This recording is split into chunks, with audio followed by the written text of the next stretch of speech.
Applause. This is one of the last nights that they're working. Then they'll be out of a job for the great Wade bar staff. Please tip well, you guys.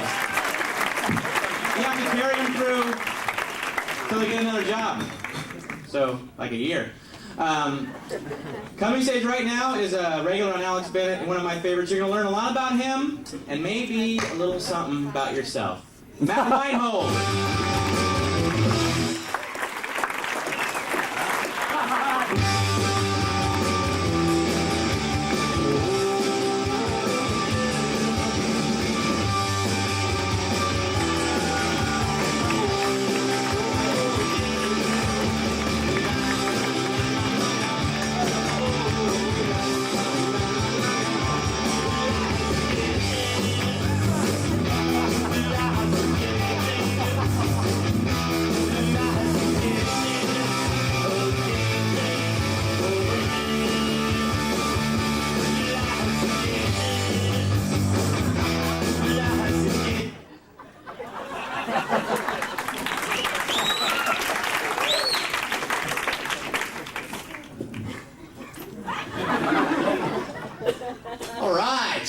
Let's have a huge round of applause for all the comics that have just been doing these shows for the past week here, seeing the last week of the Punch Line out. Come on, folks, give them a round of applause. And for this show tonight, for Bobby Slayton, come on, folks.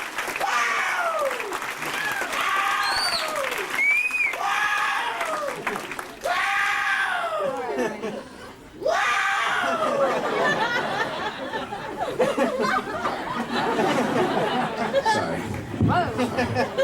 Sorry about that. Sorry. Ow. You can tell the time with that, though. Look at that baby. Look. Yes. What do you think? Do you like? I got this at a second-hand store. Can you believe it? Someone actually wanted to get rid of this. It's nice because you can look like Elvis or you can keep pizza warm. You know, it's nice. It's a nice kind of thing. Both things can happen with it. And that's enough of that. Yeah. Oh, God, your life must be pathetic. Yeah. Oh, great. Yeah. Boy, what a figure of manliness. I've got arms like a substitute teacher. Arm flab. I've got my holiday flab thing happening. Do you guys? Anybody? You guys got it? Man, I'm just like, I don't got love handles. I got a fucking briefcase. You know what I mean? Horrible. And I'm getting a chin, too. I'm getting a double I'm getting like a triple. There's a staircase. You know what I mean? These are little delivery guys who just run up the side of my face and just drop pieces in here. Anyway, it's great to be here. I feel good tonight. Tonight I feel like a big bowl of yam with a side order of and 2 scoops of pandemonium. I have a new self-esteem right now, and I owe it all to a good diet, exercise, and spiritual fulfillment. Oh, and heroin. Do I forget heroin as well? Man, that stuff is amazing, isn't it? Where are the junkies? You rule! That stuff really takes the edge off the day, doesn't it? You ever come home after a hard day at the cubicle, just curl up next to a hot spoon, just make it all go away?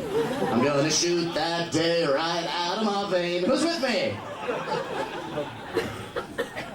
I think all drugs should be legal, don't you think? All right, how about this? What if we mix the illegal drugs with legal drugs? Wouldn't it be great? Excedrin, now with acid. My headache's gone, but now I can fly.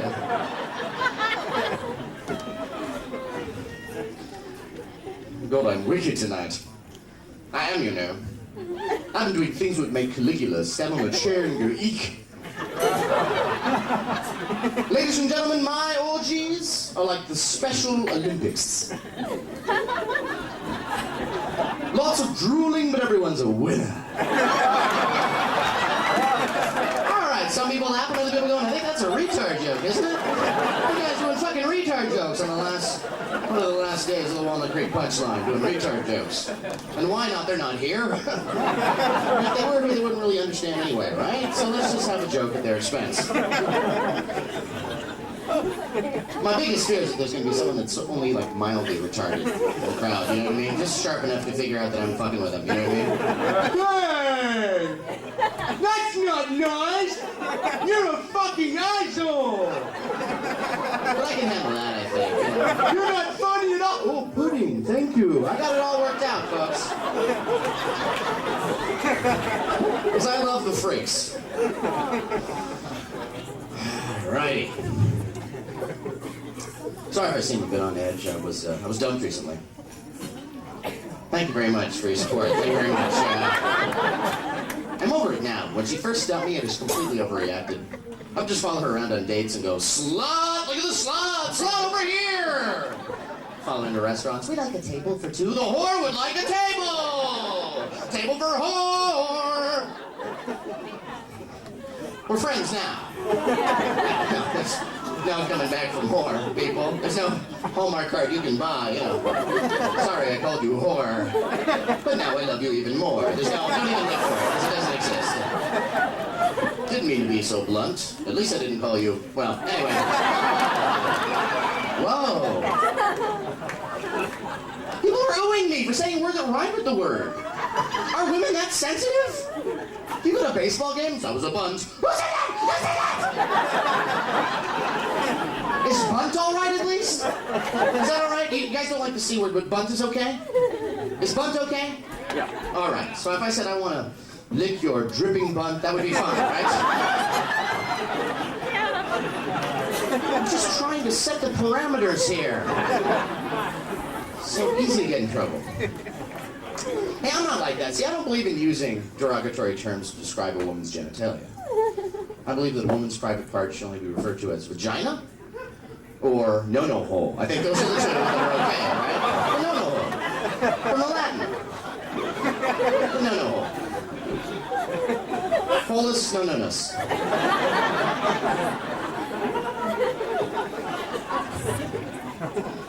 How pissed off people are.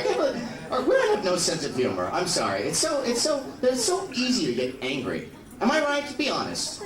Oh, come on. If I you little, just the C word can get you, and you freak out. You gotta lighten up a little bit. See, I think women like to start shit sometimes. Don't you think? I think every once in a while things are just a little too happy, aren't they? You go, let's stir up the shit. All right. Let the games begin. I don't know how many arguments have started with this. If I was horribly disfigured in an accident, would you still love me? What kind of questions that even ask? Of course I'll still love you. I'll be having sex with someone else. But you always. I'm not really attracted to horribly disfigured women. Are there men that are? You don't see like guys cruising the burn center, you know. Could you send fresh bandages over to bed number 5?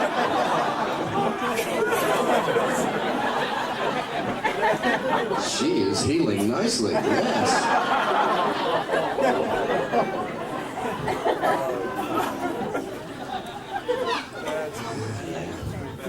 That's difficult. Are there married people? I'm always amazed when I hear about polygamous marriages, you know? Because I can't even get one relationship to work right. Can you imagine, like, 2 or 3 people involved? Or, like, sultans that have 500 wives? Can you imagine that? You just spend your entire life going, are you mad? Are you mad? Are you mad? Are you mad? Are you mad? Are you mad? Are you mad? Are you mad? Are you mad?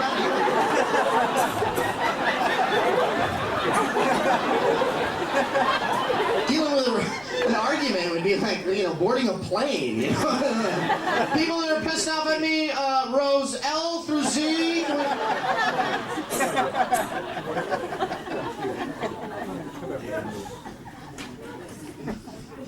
I think you have to keep the age difference pretty close, you know. If someone's a lot older, it's just hard to relate. Like, I don't even know how to pick up an 18-year-old now. What do you say? I'd like to take you home and raise you.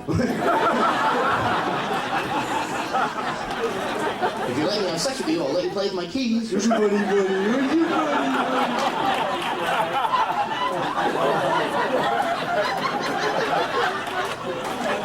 I've got your nipple. Okay, anyway. You see where I'm going with this. Gotta take him to Chuck E. Cheese, you know. I love Chuck E. Cheese. Because it's wicked. Reminds me of the words of Oscar Wilde.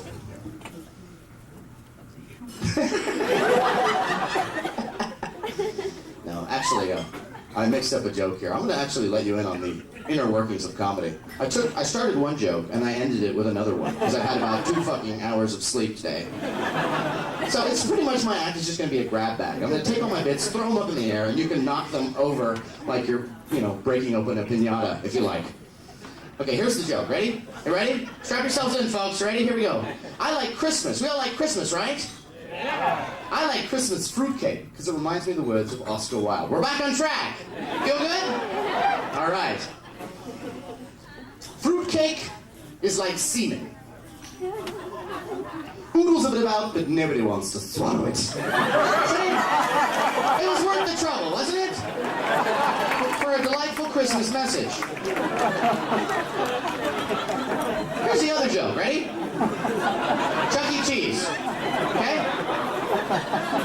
I love Chuck E. Cheese. Bad food served to children by rats. Gets me all homesick. Okay, now we're back on track. All right. See, I give and I give, and I give some more. Every once in a while, I just get caught in the headlights. Do you have a nice holiday season, everybody? Yeah, everybody have?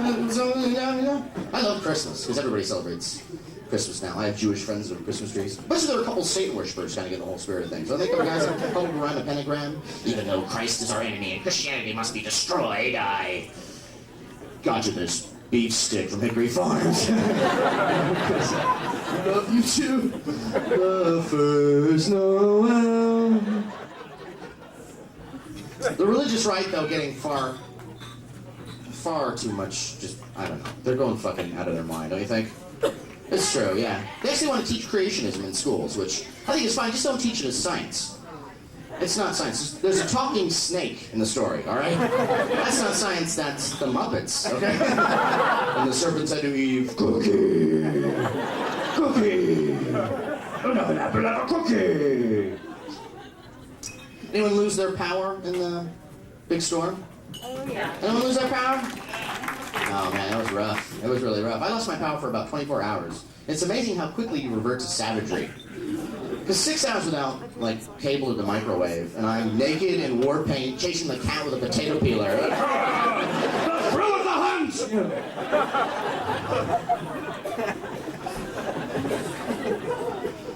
A lot of people get flooded these days, which I think is sad. I have sympathy for anyone that's, caught in their house, their house gets, flooded away or something like that. But I have no sympathy for anyone that's caught in their car. You ever see these people on the news? Sitting on the roof of their car, water everywhere. Help! No, fuck you, I'm not gonna help you. It's natural selection, alright? How does a flood sneak up on you, you know what I mean? Nobody looks for a take that long, Where the hell does fog have love? Holy shit.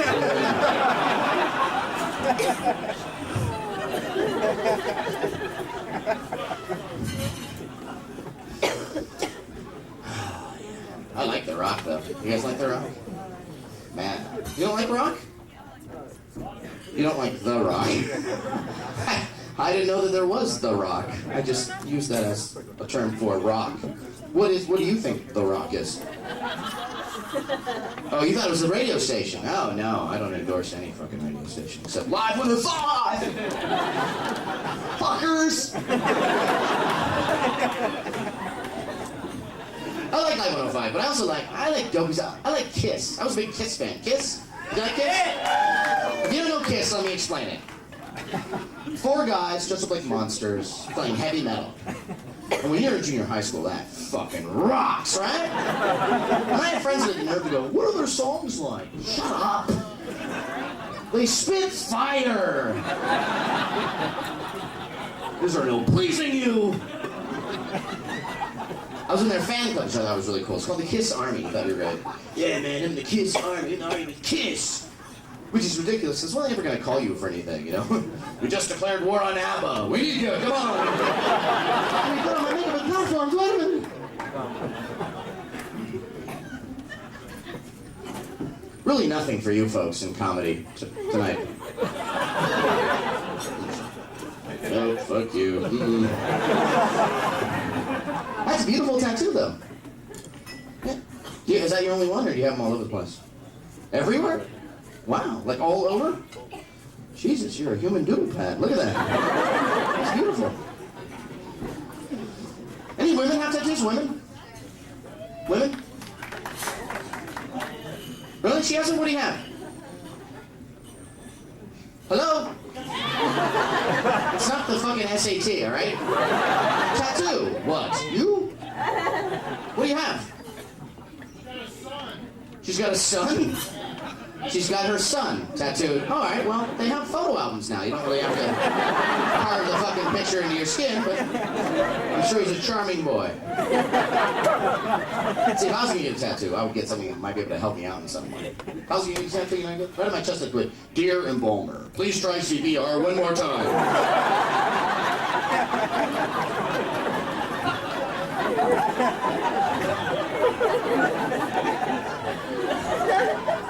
Because I'm with you, man.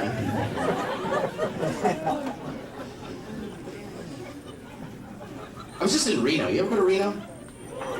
What a fucking shithole that place is. Unbelievable. It's so awful. You can smell the white trash burning from here. Well, that smells like a Harley Davidson vest, yeah? Horrible. Just like they built a casino over a trailer park. You know, you can actually see buildings moving as you drive in. Horrible. Although I did find, I think, the worst strip club in the world. Great little place, a little shack. Well, Mr. D's. D must stand for Doom. Because I swear, you go in this place, it's just pathetic. These women on stage with like a breast and a hook. Do you want a lap dance, matey?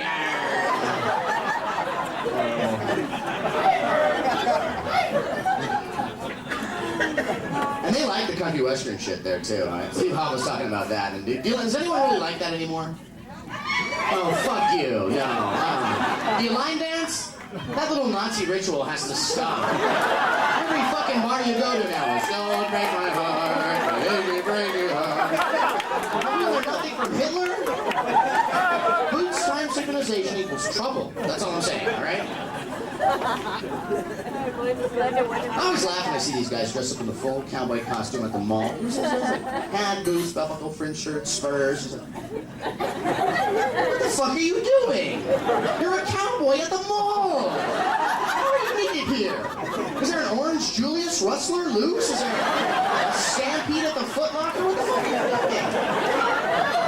doing? You're not a cowboy, all right? You're from Fremont. Get your Miata and go home. Okay? To be a cowboy, there has to be cows somehow involved. Not too many at the Miata dealership, okay? See, I like San Francisco. That's where I'm from. Born and raised San Francisco. Some people clap at me. These people, I knew it was queer. I knew it. Got me $5. We got us a sissy boy. Was it the earring? Because my dad gave me a lot of shit when I got the earring. Like, oh, does that mean you're gay now? No, don't mean I'm gay. If I had a chain leading from this to my lover's penis, then maybe you could assume that I was... That's where I draw the line, folks.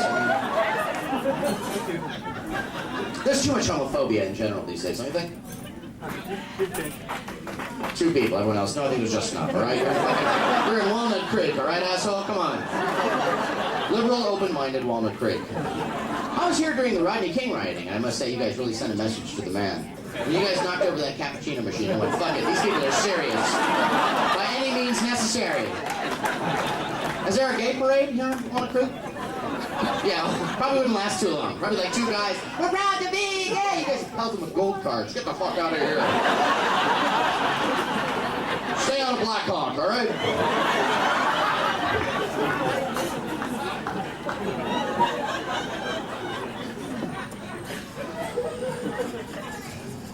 That's weird though, you know, you go on the road, you know. You go to places like the South, they find out you're from San Francisco. Look, San Francisco? Well, that's Fag Town. Why won't live in Fag Town with all those fags? See, I don't understand homophobia like that. What are these guys afraid of? It's not like gay men tackle you and butt-fuck you right in the street. And somehow make you gay. Get him, girls, get him! No, no, no! I'm not gay, I'm not gay, I'm not... Lang, clang, clang, went the trolley. Ding, ding, ding, went the bell. Will you turn another one, Stephen? Operation Anal Assimilation, a complete success. A whole new world. Thanks, you guys have been great. Enjoy the rest of the show. Thank you. I'm gonna have a cup of coffee.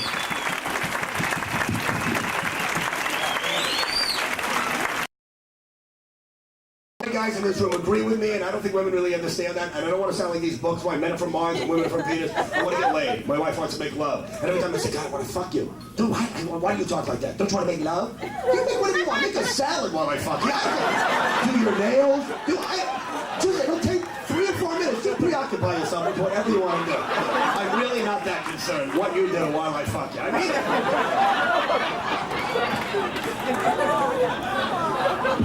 Anyway, and I'm not going to make apologies for this, but it's true, you know, it's like schnooking up after sex, and my wife goes, just get off of me! I feel like, what am I, in a straitjacket like a mental patient? Get off of me! It's holding me. You watch a dirty movie, they fuck, they go on to the next scene, they get their paycheck, they go home, they shower off of them. That's the idea, that's what I like. Doesn't mean I'm not an intimate guy, I enjoy sex with my wife very much, although it's hard because, you know, when you eat something that doesn't agree with you, you know, you're... You know, and sometimes you pay for it the next day. I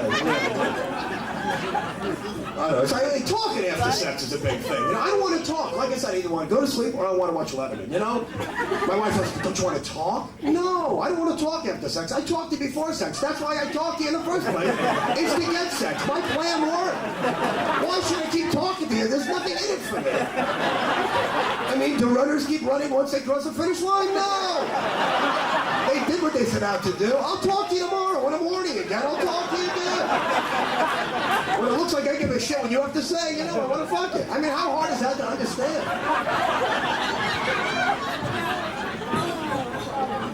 I'm sorry if you feel the way. That's why I like pornography. That's why I never cheated on my wife in 8 years of marriage. She doesn't seem to understand why I'm so obsessed with pornography. How I know all the actors, I know all the actresses. It's because after my show, I go back to my room. Have you ever stayed in a hotel? Because I travel all the time. And every hotel has that Spice Channel and Spectravision. And it's like $9.95 to watch an adult film, which is a ripoff. But the great thing is, they give you a 2-minute preview free, which is all I need. I mean, after a minute and a half, I'm zipping up and looking for ESPN, and they've been close to spending $9.95. You guys are married. How long have you been married for? 33 years. Oh, man, look at his face. I know you can't see it, but is that the wife I'm going to be getting out right about now?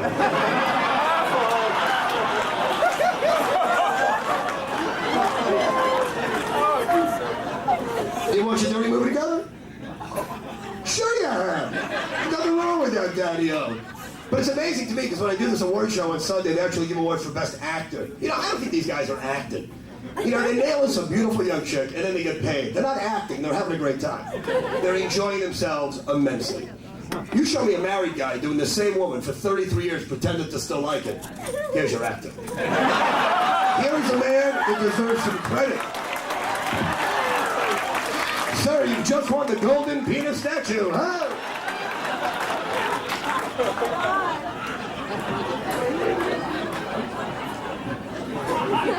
Yeah, but the whole show this year is based on Give Me Liberty, the First Amendment, where I think people should be able to listen to and watch what they want. You know, about that whole thing going on in Hollywood. You know, we got so many double standards going on. And there's so many people against pornography. So many right-wing, you know, Nazis and these Christian fundamentalists and these feminists and these dykes. And they don't, you know, pornography leads to violence against women. No, it doesn't. It leads to jerking off, which leads to having a sandwich, which leads to taking a nap. You know, I hate to tell you ladies, but after a guy beats off, the last thing that we want to do is hurt anybody. We are looking at our fat asses off the sofa to find the remote control. That's a fact. So guys that don't masturbate, they go nuts. You look at those Arab countries, you look at those lunatics. Those Iranians and Iraqis and Palestinians and Syrians and Lebanese. Every Arab country has been fighting since the day Earth was created. You know, they blame America and the West, and they blame Israel. You know, remember before Israel and before America, Arabs have never stopped fighting with each other. They're always fighting. They're warmongering people. They're not happy. They run through the streets on fucking rocks, towels on their head. They're lunatics, these people. Lunatics. They're nitwits, these people. And why is that? Because they don't have any fun. They don't drink alcohol. They don't dance. They don't beat off. Everything's against their religion. It's true. You know, these guys never get laid because who's going to nail a woman who dresses up like a beekeeper?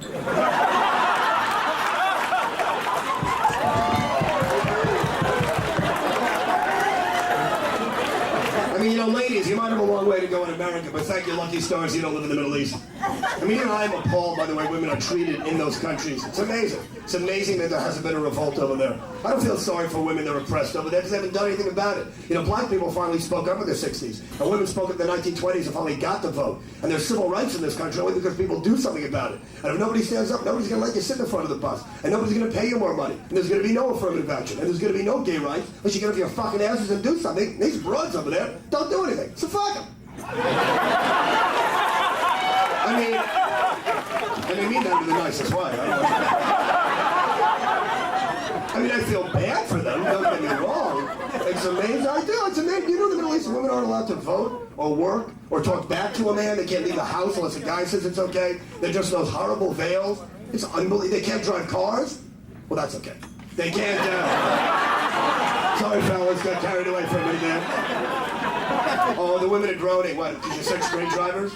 Yeah, I hear you all the time, how good you drive, how you drive better than men. You know, I watch race car competitions all the time on TV, and it's men winning, white men. All right? White men drive better than anybody. Black people play better basketball than the Japanese, that's a fact.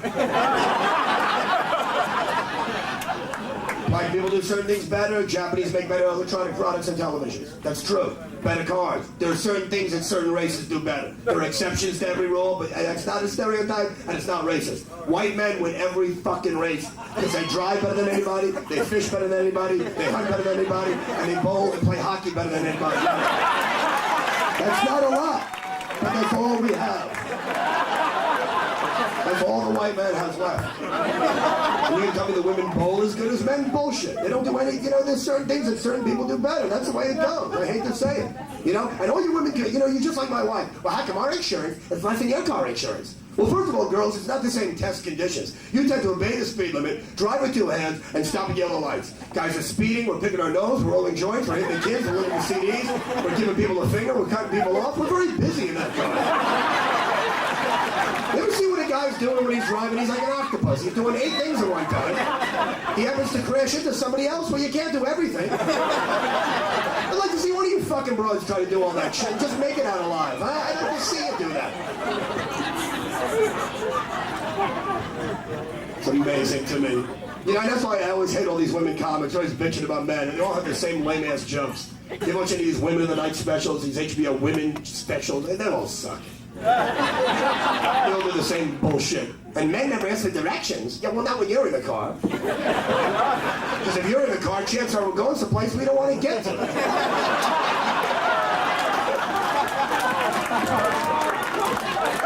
You'll see guys getting lost on the way to the Super Bowl. We got that mapped out like a bank heist. We're with our friends, we know exactly what we're doing. Oh, what is our broad? What are you shaking your head about the blog? What do you want? You don't agree with everything I've said? You're shaking your head. You can't follow me, I'm talking so fast. That's why I was talking about the first shows. I only have like 55 minutes to an hour and I gotta talk fast. And you watch the blondes, it's like talking to a chicken.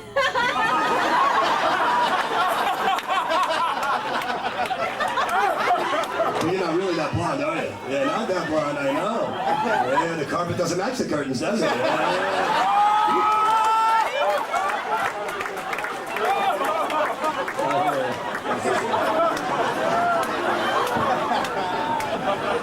What is this, a family? This looks like a family. No, not a family? Because I would have thought maybe the mother, the father, the daughter. I thought maybe. Is this a mother and father? Who's that? The father and daughter. And who is this? You are what, dating the father? You are dating the father? And who is this, dating the daughter? That's just a friend? That's a friend because the father's here. He's nailing your daughter, Bob.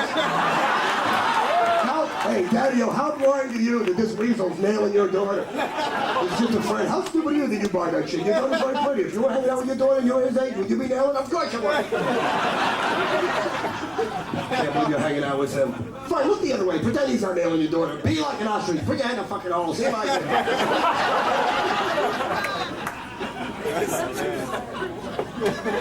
But you're not nailing because what? You just friends with the daughter? Right. You're not gay, right? No. But she's very pretty. You would like to nail the daughter. Let me tell you your problem. Let me tell you your problem. Because that's the problem with a lot of you guys. How old are you? It doesn't matter if she's married. So what? And where's her husband? You're out somewhere in a strip club eating cake out of a hooker's pussy. That's what a husband is.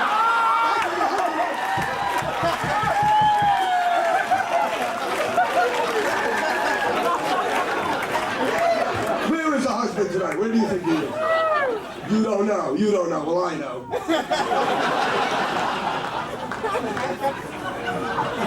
You should have sex with him just to get back at your husband. Just to show him. Yeah, you're right. Even the girlfriend says it. Yes. This is the purpose of my show. If I can make 95% of the people laugh, maybe break up one couple. Why, I feel like I've accomplished something on this stage tonight. If one couple walks out of here half as miserable as me and my wife, I know I've done some good for mankind. How long have you been married? You're too young. How old are you? You're 27. How long have you been married? 7.5 years? Did you just count? What the hell was that?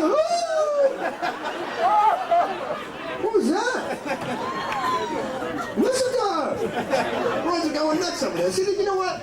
It's hard enough to talk to women. Then you make these noises we can't even follow. What was that? I don't know what you had. Some bad Mexican food? I don't know what that... You know what? It's not just during comedy shows. Women will do that during sex. You guys ever going at it and they make a noise and it scares you? Are you coming? Am I on your hair? What the hell? Are you laughing at me? What was that noise? Was that your G-spot? Your funny bone? Am I tunneling in the right direction? Just give me a clue. Let me know if I'm doing the right thing here. And then just when you guys think you haven't figured out, they try to throw you off course with like a little snort. What was that? Are you choking on a piece of meat? Should I fuck you? Should I go for help? I don't know what to do. Oh, man. And now she's laughing. Because no, it's hard to tell with women. A lot of you young guys don't know that. How old are you, my friend? 25. Did you know that sometimes women mean to laugh and they come by mistake? Yeah, you didn't know that. It's like a sneeze fart. You've done that, right? You ever laughing so hard you fart by mistake? Same concept, same principle. I've seen women do the whole sneeze, fart, laugh, come combination and just blow up. Seriously, kid, you know why? They don't even have holes in their body to release all this unexpected pressure. And this internal combustion starts building up, and next thing you know, they're sailing around the room like some kind of balloon. All right, you're 27 years old, and you've been married for 7 years. So you got married when you were 20. The blonde's going, how does he know that? It's like Kristen. Woo! Oh, I used to nail so many blondes before I got married. Oh, man. All you need is a shiny object to distract him for a second. It's like shining a flashlight into the eyes of a deer. Blonde pussy, man. One needs like a little compact mirror. Look, it's Tinkerbell. Ah, what happened? It's all distraction. It's like magic with the big tigers. Siegfried and Roy. Just distract them and nobody knows what hit him. 33 years, that's a long time, Pops. I say a long time, 33 years to be married. And they say married men live longer. Bullshit, it just seems longer. I cannot wait for Alzheimer's disease. That's new pussy every night. The day that I wake up and I don't recognize my wife, I'm going to be one happy son of a bitch. That Reagan has no idea of how lucky he is.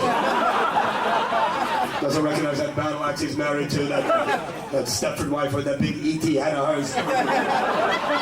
Alzheimer's. What a great thing. You can watch a same movie, Casablanca, every night. Fuck your wife every night, and every night it's a new woman and a new movie. How great is that? Casablanca, that's a great movie. Nice to meet you. Every night, that to me is great. That's a great night, every night for me. A lot of married men get that. You know what else they get? That Parkinson's disease. My father has that. You know, the head's always bobbing up and down. You know what that's from? For being married so long that he is so used to agreeing with my mother that after 40 years of marriage, the head muscles involuntarily are just doing this. Which is terrific, because she thinks he's listening to her. He's watching the game, and everybody's happy. Right? Yeah, baby. I don't know. They say the first thing they go on old people is their mind. Have you ever seen their feet? Oh, what's that all about? I was in Miami a few weeks ago, sitting in a pool, and I'm looking at all these old farts and their feet. And you feel like saying, Grandma, it's a little late for the comfortable shoes, Grandma.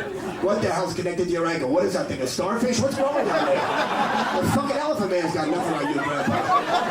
Are my feet gonna be like that? What is that thing, a triple? I thought Kurt killed all those on Star Trek.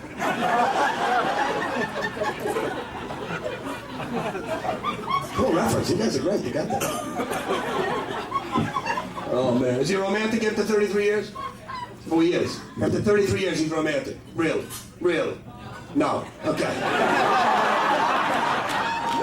He said, yeah, he is romantic? What does he do? You know what's amazing? Is I talk to more couples than any marriage counselor or sex therapist. And I'm always hearing this bullshit from women. My wife says got articles on Cosmo, and she buys those stupid books by all these psychologists, and she's like underlining these chapters for me to read. And I watch these daytime talk shows. And I've had it up to here, because I hear the same bullshit over and over again about what you women want from a guy. You want a guy to be romantic. You want a guy to be sensitive. You want a guy with a sense of humor. That's a big one, a sense of humor. It's just bullshit. Sense of humor. Yeah, I'm sure that Mo, Larry, and Curly got more pussy than Mel Gibson ever dreamed about. That Antonio Banderas does nothing for me. He never smiles, but, you know, when Larry Fine goes, hey, Mo, I get wet.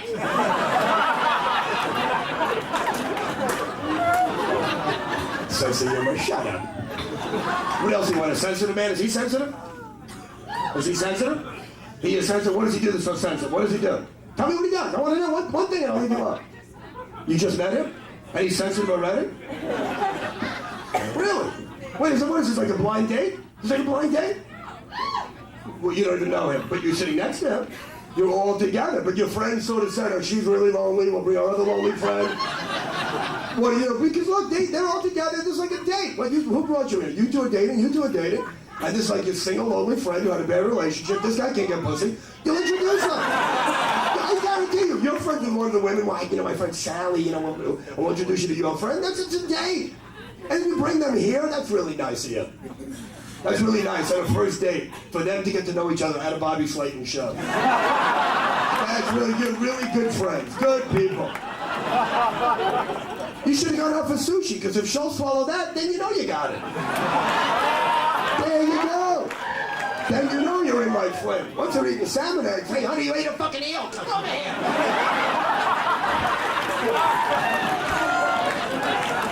Well, what did you follow? What did you miss? What did you miss?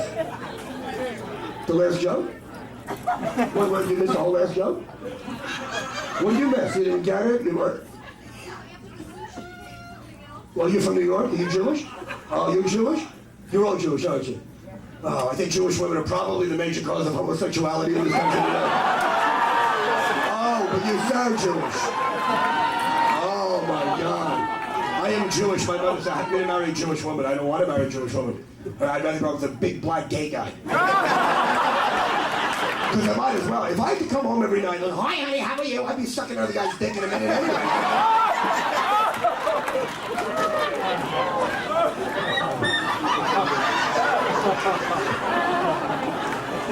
You know, the other night somebody asked me if I was Italian. That's the biggest compliment you can ever give a Jew. Are you Italian? Right, Italian. You call an Italian a Jew, they'll kick your ass. Doesn't work both ways. But you know, Italians and Jews get mixed up so much. It's like if you go to Florida, the Cubans hate it when you think they're Puerto Rican. I mean, Hispanics, I don't know what to call them anymore. You're Latino, you're Hispanic, you're African American. I don't know what anybody is anymore. Everybody gets so upset by everything you call them. You know, you're not Indians, then you're Native American, then you're just, what happened? I don't know. And the Cleveland Indians are racist because they got the tomahawk shot. Yeah, the Braves. I don't know. You know, Asian people, you get to, what are you, Chinese, right? Japanese, whatever. I had a 50-50 shot again, all right. But you are Chinese. You're Japanese also. You're Korean. Okay. You see, you know what? It used to be, you know what it is? It's hard to tell now. It's hard to tell what somebody is. There's a lot of Asian people. There are a lot of people in this country that a few years ago you never heard of their countries.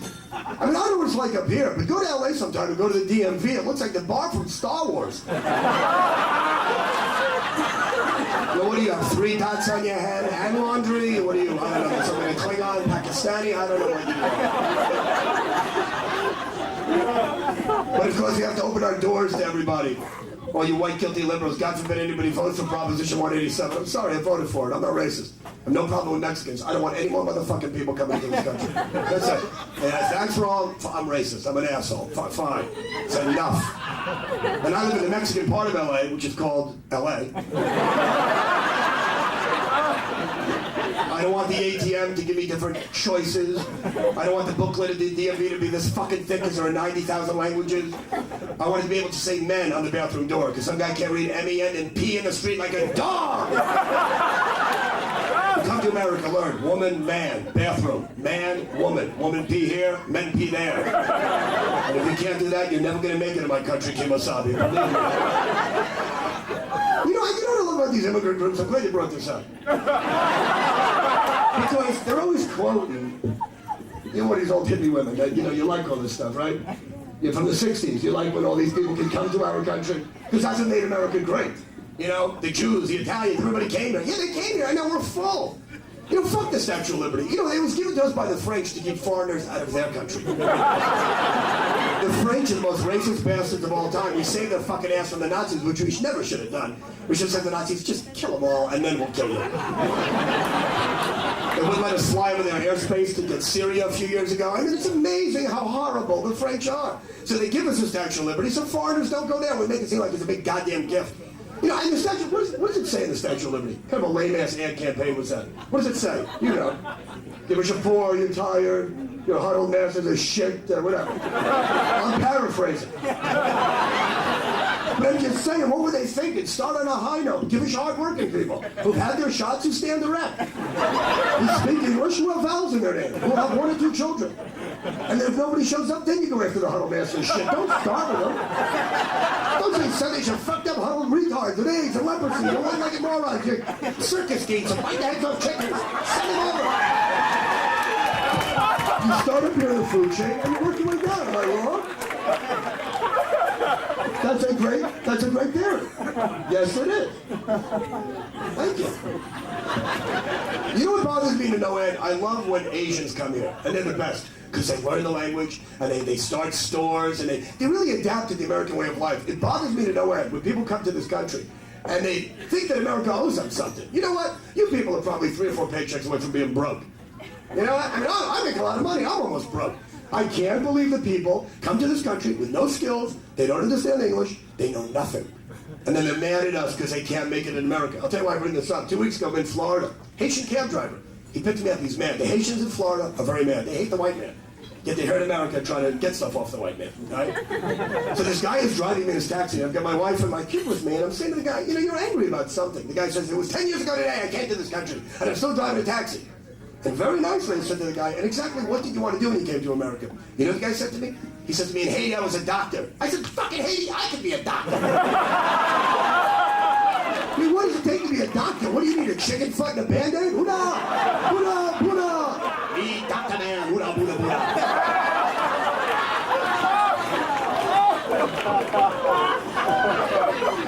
What's the matter, lady?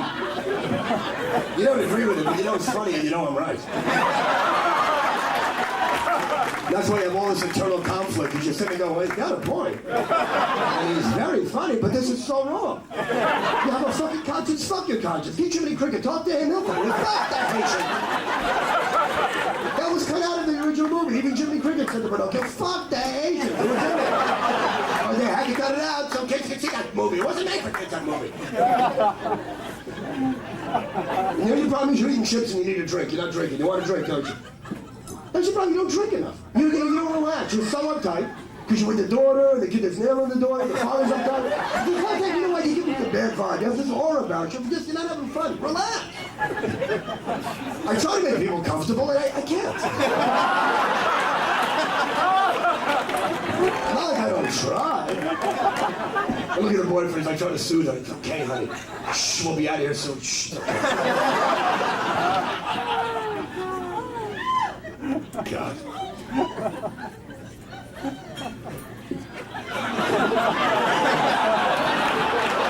That's my kind of broad. The kind of girl that you just have an orgasm. You know, it's so funny. See, if a woman has an orgasm in a minute, oh, she's so hot. A guy doesn't admit it. It's premature ejaculation. What a whim. Why is it? Why is it double? I can come in a minute. I'm proud of that. I beat her. I won. Why should I drag myself down to my wife's level? Let her catch a thing. It takes an hour to come. That's not my fault. I came. I can't wait around all day. That's why I never understood you guys. You're so macho. You find out a woman might be faking an orgasm. I would love that. I would love my wife to fake an orgasm. And I think she never does. She makes me do it till she has one. I have one in a minute.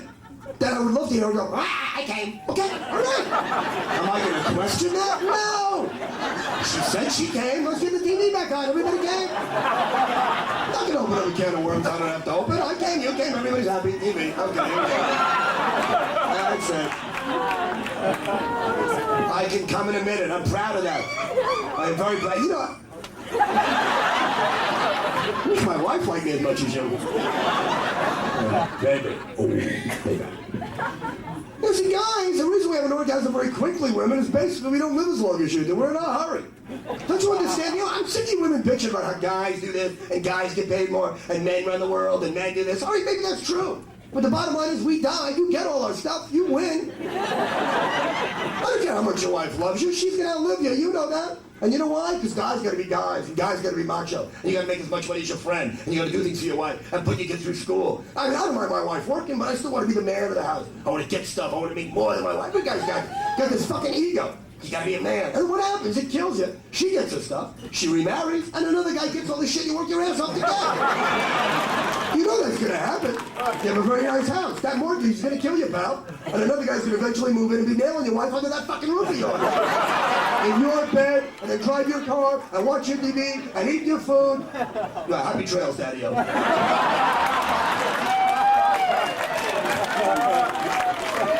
Look at the boyfriend. Honey, it's okay, laugh at him. The guy's having such a good time, but he's so pussy with it. So laugh. Just because she's not loving you, it's okay if you're having a good time. Go for it. You want another drink, don't you? I'm gonna buy you a drink. What are you drinking, Pops? I'm talking to him. What are you drinking, Daddy-O? No, you'll have a cocktail. You'll have a cocktail. What are you, the designated driver? This is how the kids hang out with their father? My dad will drive. We'll get shit back.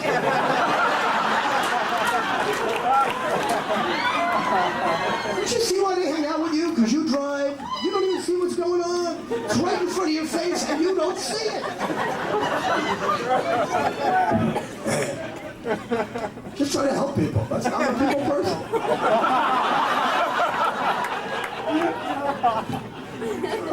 That's what I'm telling you, young guys. It's okay to have an orgasm in a minute. That's the whole point of my tirade. You know, I don't let my wife, but my last boyfriend did it for like an hour. Well, he had a problem. It took him an hour. Obviously, he didn't like you as much as I like you.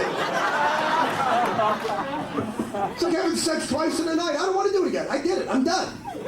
See, women can do it again, because let's be honest, girls, you don't have to do anything. And let's say you don't do anything, so you don't have to. There's not a woman in this room that doesn't bullshit her way through sex on at least one occasion. You lay there, you make a few Jerry Lewis noises. I can't do that. I just shot 30 million of my men out of the battlefield. I gotta regroup, make battle plans. My troops take a very heavy hit. God, honey, believe me, I'd love to continue. I have no more feeling in my jaw. There's so much of that spermicidal crap in my mouth. I'm talking like Lou Ferrigno. I can't hear like that.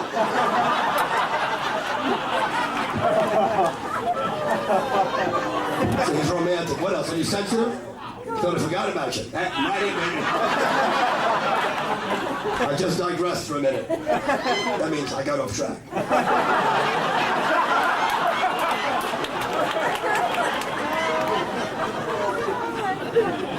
Are you sensitive about romantic? He's sensitive. What makes him sensitive? Just tell me one thing and I'll leave you alone. He what? What does he do? What does he do? What does he do? What does he do? You don't know. You don't know, do you? You are what? No, tell me.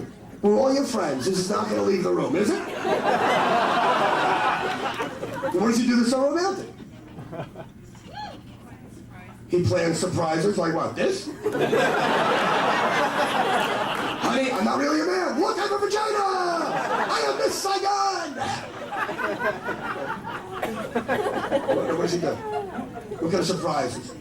Bring flowers. Let me tell you why I bring you flowers, you delusional woman. You know, he breaks his flies. You think he's romantic? I can't believe after 33 years you still don't. You should sit with these people. This is like teaching traffic school. I should show you films. Or you should come after class for 3 hours. I can help you get back on the right road to recovery. You know what? I'm a big talker. I'm as pussy whipped as any guy in this room. Believe me, if my wife was here, I wouldn't be talking like this. My wife comes to my shows. I pull rabbits out of my ass. I Gallagher. I have a guitar. I can Puff the Magic Dragon. I'm like Bob Saget on this stage. But you see, when the old lady ain't around, I can be a dickhead. But this makes up for the fact that I get up at 7 o'clock in the morning with my daughter. That when I'm home, I take her to school. That I make her lunch. I make her breakfast. I walk the dog. I wash the dishes. I am Mr. Pussy Whipped. But when I'm on the road, this is what keeps me faithful, that I get to be a dickhead. And you ladies have to understand that every guy has to be a dickhead, no matter what they do. There's not a woman in this room that doesn't bitch at a guy about something. How come you have to get more tattoos, right? How come you have to grow a beard? How come you drive so fast? How come you watch dirty movies? How come you have to smoke cigars? How come you have to watch football, play baseball, and tell dirty jokes? How come you do this? How come you do that? Because guys do things to be guys, to prove to you we're still a man. Okay? Why do you think we smoke cigars? You think we like them? It's a repellent. I mean, we're trying to watch the game, and you walk in the room, we can't shoot you with bug spray or mace. That's assault. We light a cigar. Hey, I'm leaving. Yes, mission accomplished.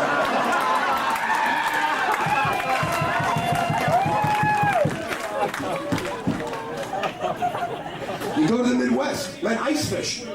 How much do you have to hate your wife to get up at 5 o'clock in the morning to drive in 30 below zero weather to fish in a hole in a frozen lake? These are guys with severely dysfunctional home lives.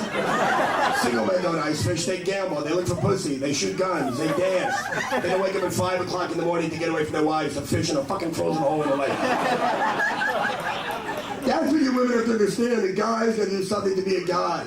That's why guys get all pissed off when that Shannon Falk there wanted to join an all-male military academy. You're not wanted there. That's why men astronauts go crazy when there's a woman in the space capsule. You're not wanted there. It's a tight enough condition when you're peeing in a tube and eating Tang. And then there's a woman sitting next to you in outer space. Why do you want to do that to us? Why do you want to go in outer space, ladies? Why? Because when you get up there, you don't weigh anything?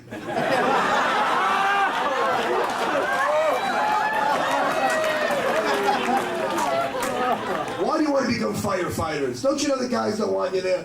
You watch the news once a year at least. There's a story about a female firefighter who is suing the fire department for sexual harassment. What are you, a firefighter, my friend? You know what I'm talking about. They're mad because guys are reading girly magazines and telling dirty jokes and smoking cigars. That's what guys do when they're sitting around with other guys. A firehouse is like a dorm room. A firehouse is like a barracks. When men are with other men, they act like animals. You're there, you don't belong there. Women firefighters, how the hell do they get ready in time?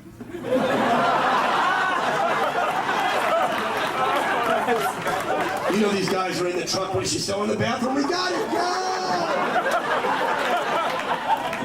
I know she can't find a hat to match the act. Well, you go talk to her. Oh, what are you telling me, girls? What are you looking at me? What, there's another stereotype? Look at you, the brunette over here. You're looking at me like I'm not right. Yeah. That's it. Yeah, show me a woman here tonight that got ready in under a half an hour. Where? Right up front. I can't see my up front. Any woman here? Oh, where are you? Got ready in under half an hour. Where? Yo, look at you. Like a pig. How do you know how? I need a woman who cares about her parents. You know what? I'm sure you look. I can't even see it from here. I just thought, you know what? I'm sure that you think that you got ready in under half an hour. And in woman time, which is much like dog years. I'm not trying to compare you women to dogs. I'm just saying that time seems to move differently for you than it does for us. That in your delusional fucking feminine head, that when you say, honey, I'll be down in a minute, you actually think it is a minute. But it's not a minute. It's much more than a minute, because we go by Earth time and guy time and calendar time and watch time. It's true. Look, I don't even know what my wife does in the bathroom when she's getting ready. You know, she goes in there, she locks the door. I hear like all this heavy machinery going on. Chainsaws, blow dryers, hair machines. Smoke starts creeping out of the crack of the door. She comes out hours later like Grandpa Munster after a shitty experiment. So it's exactly the same. And God forbid, fellas, you don't tell a chick how great she looks the minute she comes out of the bathroom. They make you feel guilty.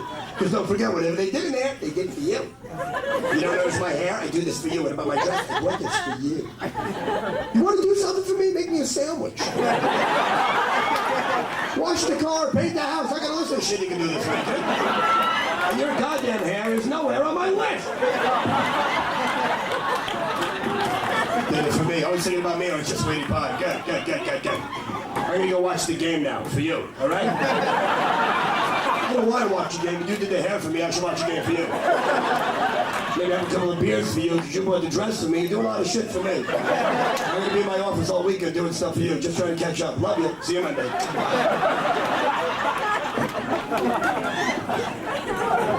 You ever try to take your girlfriend away for a weekend, fellas? How tough is that?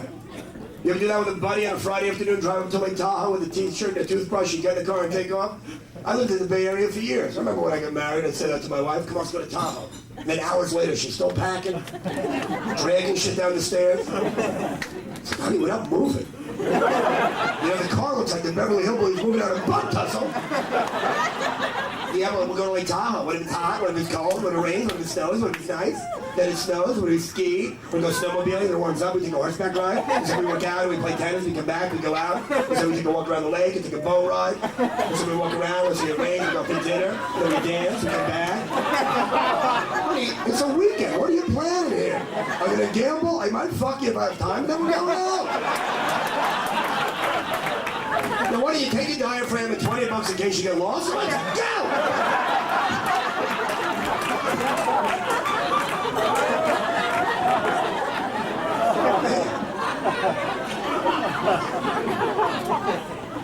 No patience, lady, that's all I'm saying. Hey, you have a little goddamn, what do you have, tequila there? Yeah, you have that. What is that, tequila? You sure? How long is that? It's a Friday night Walnut Creek. Where do you have to go? There's nothing. Look at here. There's nothing here. Look, there's nothing for miles. Look. Walnut Creek, this is. Over here's Orinda. Old Indian word meaning no Negro.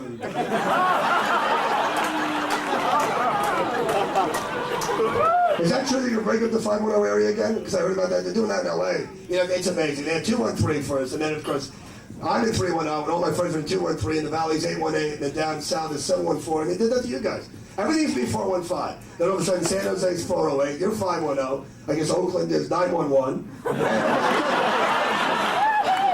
It just confuse you after a while. And my black friends back there, was that racist? No, you can't make fun of Oakland. Come on, the black guys know what I'm talking about. I watch that Def Comedy Jam. They're always making fun of the white man. I like that. And I watch these Latino comedy shows that make fun of the white man. I watch all these women comics on TV making fun of their husbands, and there's gay comics making fun of straight people. Jay Leno's such a goddamn fucking pussy. You know, I did the Tonight Show, Johnny Carson, Jay. You know, Slayton, I gotta get you on the show. He helped me get me on. And then when he got the show, yeah, Slayton, you know, you're too blue. I can't use you. You make fun of your wife.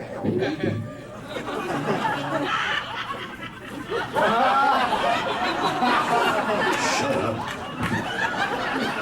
I can't believe he's doing better than Letterman. Letterman's like Sean Connery, and he's like Roger Moore. How do you even compare these two? There's no fucking comparison. That's amazing. But a lot of you actually like, okay, yeah. Call white men can't jump, no problem. You try to make a movie called Black People Can't Shut the Fuck Up in a movie theater. See what happens when you make that movie. I love my brothers. I see you back there. Let me tell you, I'm not saying that racism doesn't exist in this country. I'm not going to trivialize it, but come on. You gonna tell me that last year Denny's had 3 lawsuits in 1 year for being anti-black? That's where I draw the line. Denny's is racist? Have you ever been in a Denny's? Everything's black. The toast, the potatoes, the pancakes. Goddamn thing of that shit over there black. See, the Mexicans were picketing ABC TV last week. Did you see that? Then they're going to go on next week. They said to CBS and NBC, they're mad. The Mexicans say there's no minority programming on television during prime time. What you got cops? You got America's Most Wanted? You got the Highway Patrol show? Get out of here! Please, people. Oh, like I'm wrong. Come on. I feel sorry for the people that come from other countries. I see where they come here from Mexico and Guatemala. Have you been to Mexico? It's a dirty, dirty, dirty, dirty country. And yet you would think with all the cleaning women that come out of it. I mean, you would think that if each one of them could pick up one piece of shit on the way over the fence, it would be a very nice area. Well, what are you going to tell me? What, a lot of clean women don't come from Mexico? What are you going to tell me? Where do they come from? Do they come from Israel or Germany? Where do they come from? The Philippines and Mexico. Is that my fault?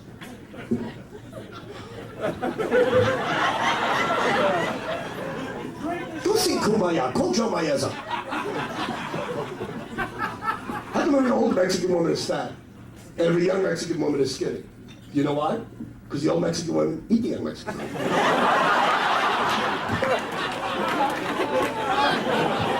You didn't know that. They don't let that out.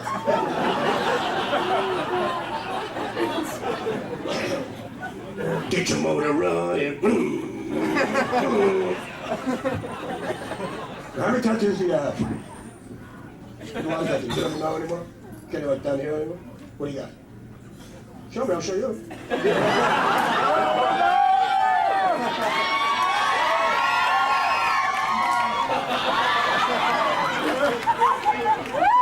I don't want you to have a fucking stroke. That's it. It's my wife, the pain in the ass.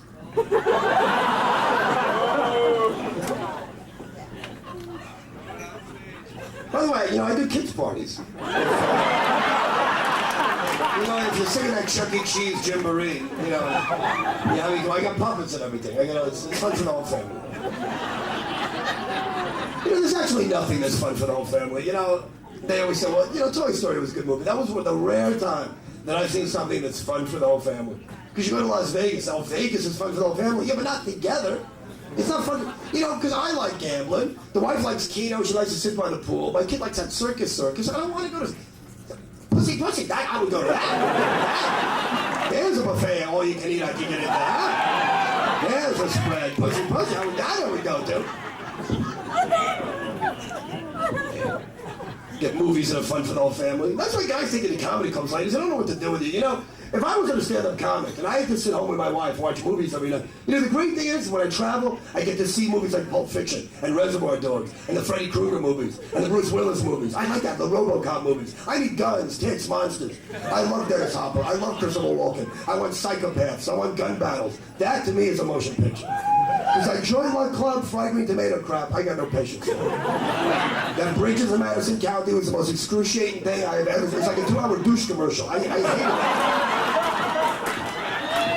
Oh my God. To sit and watch a movie with a woman, it's, you know, this, a few months ago, my wife and I finally rented, you ever seen The Hand That Rocks the Cradle? Rebecca De Mornay, the Hollywood babysitter, you know? So I'm watching the movie, and the movie's over at about midnight, I'm going to bed, and the wife says to me, that movie didn't bother you? You're just going to go to bed after it didn't disturb you? I said, no, I saw a fight coming on. I didn't do anything. I didn't fart in bed. I made a popcorn. I don't know what I did here. Then I watched the movie, and I turned the lights off, and she's mad that I'm not upset by The Hand That Rocks the Cradle. She says to me, how many times have I traveled with you? How many times have you and I left our daughter with complete strangers in different cities? How many times have we gone somewhere? I got a babysitter we never met. And you watch a movie about a psycho babysitter, and that doesn't hit home? And I said to my wife, you hadn't hit home. Did you watch the movie? She took care of the kids. She wanted to fuck the husband and kill the wife. That's everything I'm looking for.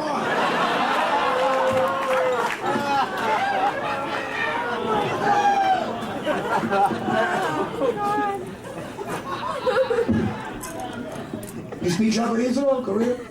No. A lot of Asian people don't speak their native tongue. You know, a lot of Chinese people speak Chinese. People mix up the Chinese and the Japanese. But they don't really sound like, do they? You know, Japanese is a beautiful language, but it always sounds like they're constipated.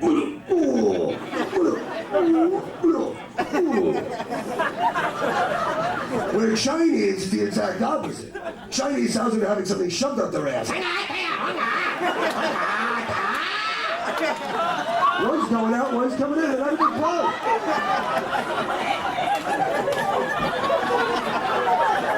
You know what has to be the easiest job in the world? It's got to be one of those police sketch artists in Hong Kong. I mean, no matter who you draw it, that's the guy! Well, of course that's the guy. He's 5'4", he's got a haircut like Mo Howard, and he's Asian. Now, what would that narrow it down to? 8 billion fucking people?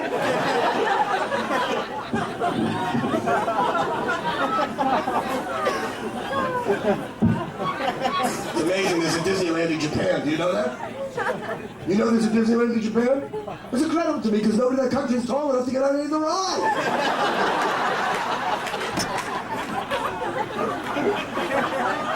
You know, by laughing at this crap, you're only encouraging me.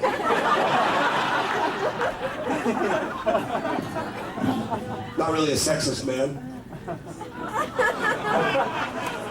Excuse me? Excuse me? What have I said that's sexist so far tonight? Go ahead, girls, tell me something. What have I said? Tell me the women. I want the boys to tell me. I was okay for Sinatra and it'd be Mark to say broad, but now that's not politically correct. Zach, women, you know what? That's why you're such a bunch of fucking babies. You get bent out of shape over nothing. The word broad. Does that bother you? Better than cunt? No,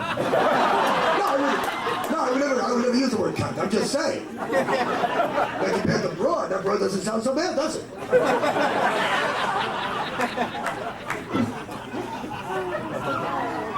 Oh, you hate that word too? Why do you hate the C word? Because you know you can't top it. That's why you hate it, girls, because you can't. It's frustration because you can't top it. We call you a cunt, we win the fight. You're a dickhead. I know that. We call each other dickheads. Hey, Bob, what are you doing, scumbag? Hey, God, suck it. All right. Hey, fuck your sister. Yeah. You can't really insult a guy with a word. You're an asshole. You're a cunt. I'm melting. Checkmate.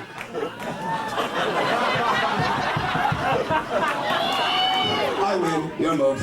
I don't do that at the kids' parties, if that's what you think. I leave the coach like that. Sometimes a puppet will do that. Hey, little cunt, buddy, hit the puppet. You call her a cunt, she's sick, but she's a cunt, she's not a cunt. So I'm like a role model for the kids by hitting the puppet. Hey, the puppet, I say. For a cunt, I put him away, and they got a new puppet. You got to set an example for the children. So what does he do that's so romantic? I didn't forget about you. Does he like candlelight dinners? Oh, yes, he does. You really think so? Really? Oh, really? Does he have them with his friends and you're not around? No. If he liked them so much, he'd have them with his buddies, but he doesn't. During the Super Bowl, Bob, get the Doritos, I'll get the candles, first down. He puts up with them because you like them. Believe me, you believe me, you make a candlelight dinner if your husband eats sitting, you see how he plays with his food because he can't see a fucking thing. Anyways, it's a turd, a piece of corn. Get on the TV, get some light over here. There's a game on. It's like taking a bath or a shower together. Every time I travel with my wife, do I take a bath? No. Do I want to take a bath? I can't even get my own fat ass in the tub without my feet halfway up the wall. And then your fat ass is in the tub too. And I just get to decide with the faucet in my back. Yeah, honey, I'd love to get a hard on. There doesn't seem to be any room. Taking a shower together. Of course, women like it because you're the ones under the hot water. We're standing there with a shriveled up dick and some in our face. Yeah, this is great, honey. I got no penis. I got shampoo in my eyes. I love this. Let me know when there's no more hot water. It'll be fine. I'm naked. I got soap in my eyes. My penis looks like a fucking stack of buttons.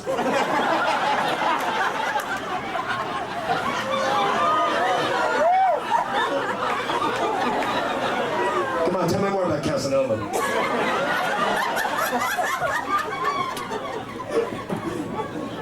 Perfume. Does he like perfume? Not on you. I'm still trying to do jokes. Does he like perfume? You think so, don't you? You buy perfume all the time. And you ask him if he what? He buys it for you. What kind does he buy you? The kind you always wear. Does he ever buy you a new perfume? No, he buys you the same perfume over and over again. Because once you like it, you will continue to buy the same perfume. Because they all smell the same to us. Perfume does nothing for a guy. And you keep how do you like this? What about this? I guess they all smell the same. If you really care about smelling good for a guy, you put some of that ballpark hot dog juice in your crotch. Oh, you know, now you're talking. You put some sauerkraut down there at 3 o'clock in the morning, watch how fast he wakes up.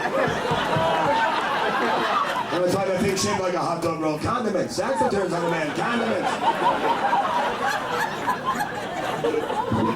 That's why you women are so fucking delusional. I was trying to find a romantic guy that loves Valentine's Day. There ain't a guy in this room that gives a rat's ass about Valentine's Day. course, you women like it because it's your day. You get everything. Overpriced roses and candies and jewelry and dinner. What do we get? We get to pay for everything. Well, whoop-dee-doo. Then you wonder why we don't get our panties in a bunch. Because we don't get anything out of Valentine's Day. I don't mind you women have a day if we had a day, which we don't. If we had a day like blowjob day. Where we just got head for absolutely no reason. Hey, honey, I know you're mad at me. Come on, it's blowjob day. There's no mail, the schools are closed, everybody else is observing. Come on, it's blowjob day. Yeah, remember those married men? Remember those? Remember those? Yeah, when was the last time you got head? Thank you. The day you get married, what happened? Your car insurance went down, and they don't. And don't tell me I'm wrong. Don't tell me I'm wrong. My wife gives the worst head of all time. The worst. The worst. Ever seen those Warner Brothers cartoons with like the early bird trying to get the worm out of the hole? Not gonna know, hey, you know. Like when you're stoned at midnight and Domino's the only thing open, you go, hey, it's good.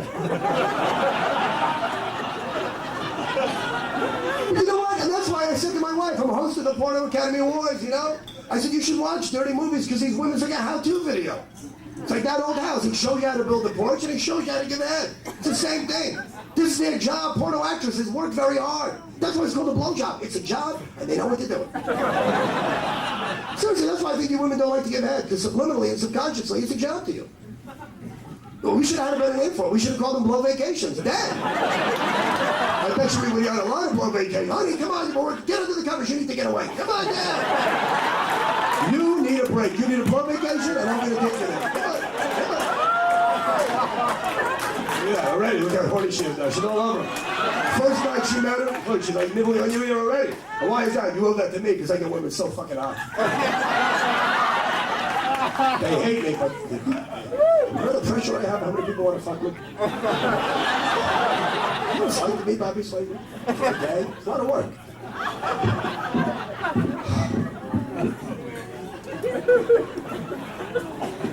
Well, Punch Line's closing. What are you going to do?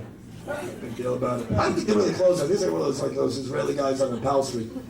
The big sale, they was going out of business. Yeah, come in, my friend. Come in, we're going out of business for like years, these motherfuckers. It's still there. It's the same thing with this place. Big blowout sale. Going out of business, but they'll be here for a while. They're just doing this because they carry Snow and Dick Ferrari are coming up. They want to make sure they sell some tickets. That's just a guess. I don't know. I haven't talked to management, but I think that's my theory. But I think it's happening. All right, well, I hope you learn your life from your Uncle Bobby tonight.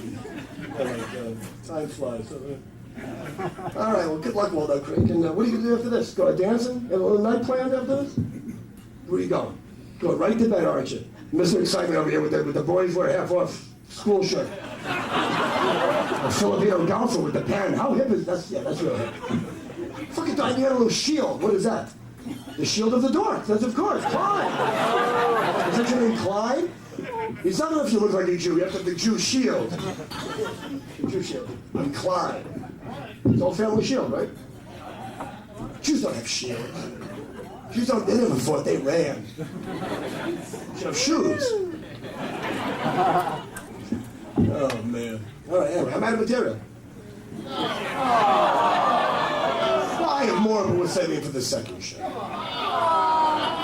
Hey, you know what? I never understood your first show people. You know, there's always another show to do. You come to the late show, you stay out a little bit later, we all get drunk, we have fun, and who knows what's going to happen. But, you know, it's like a movie. It's over, all right? Let it fucking grip. Sorry it's boring out here. I can't save your fucking lives. I did an hour up here. The other 23 hours, it's up to you to help yourselves, okay? I did what I could to entertain you. Please, I'm busting my balls. I'm gonna save my energy. I got the big porno show this weekend. You ever hear that one about the hard of hearing porno actress who got really mad at the director because she thought he was yelling, cunt, cunt! I need the rim shots. I'm getting warmed up for Vegas. Anyway, you're a lovely crowd. Good luck, Daddy-O. Good luck with you with the everything. Ladies the best. The Asian guy, my friend. I'm looking for the big ending, which I don't have. But anyway, you're a good crowd. Just remember something, gang. When it comes to comedy, if you can't laugh at yourself, make fun of these people. Thank you, Walnut Creek. Goodbye. I hope to see you again at Tommy T's and Sarah Moe.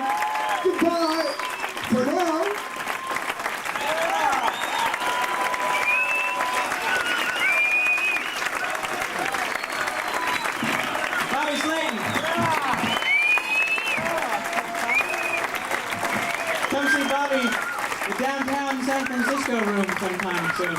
And our Sacramento venue. One more time, please, you guys. The comics were great that you saw tonight. Matt Weinhold. Welcome to the final weekend of the Walnut Creek Punch Line. How you doing tonight? I said, how you doing? You've been a wonderful crowd. The bartenders are pouring those cocktails as fast as they can, and the lovely wait staff is bringing those cocktails as fast as they can. We have with us tonight, we're so lucky to get him out of his brutal schedule, the legendary Mr. Bobby Slayton! Come on, you rat fucking bastard! Bobby Slayton! With Matt Weinhold and special guest Larry Bubbles Brown. And now please welcome our MC tonight, a man that Bobby found wandering the streets of San Francisco, a man who Bobby trained in the classical art of stand-up comedy, a man who Bobby nurtured and brought along and raised him as one of his own, a man that Bobby got at Comedy Central and got him a gig in Cats on Broadway with all the other homos, a man that Bobby got at The Tonight Show and David Letterman, a guy that Bobby did everything for, and he's here this weekend making money to entertain you people. Ladies and gentlemen, Mr. Tony Camin! For more important, Bobby Slayton! Good evening and welcome to one of our last performances of the Walnut Creek Punch Line. Give yourself a nice round of applause. Coming out! Upper deck! We have a fantastic show, as you know. Bobby Slayton. Matt Weinhold. Special guest Larry Bubbles Brown will be coming by. My name's Tony. Hello again, Walnut Creek. How you guys doing? All right, man. This has been the last fucking funnest 2 weeks. The last 2 weeks here. I worked Christmas here, so you know, I had a white Christmas because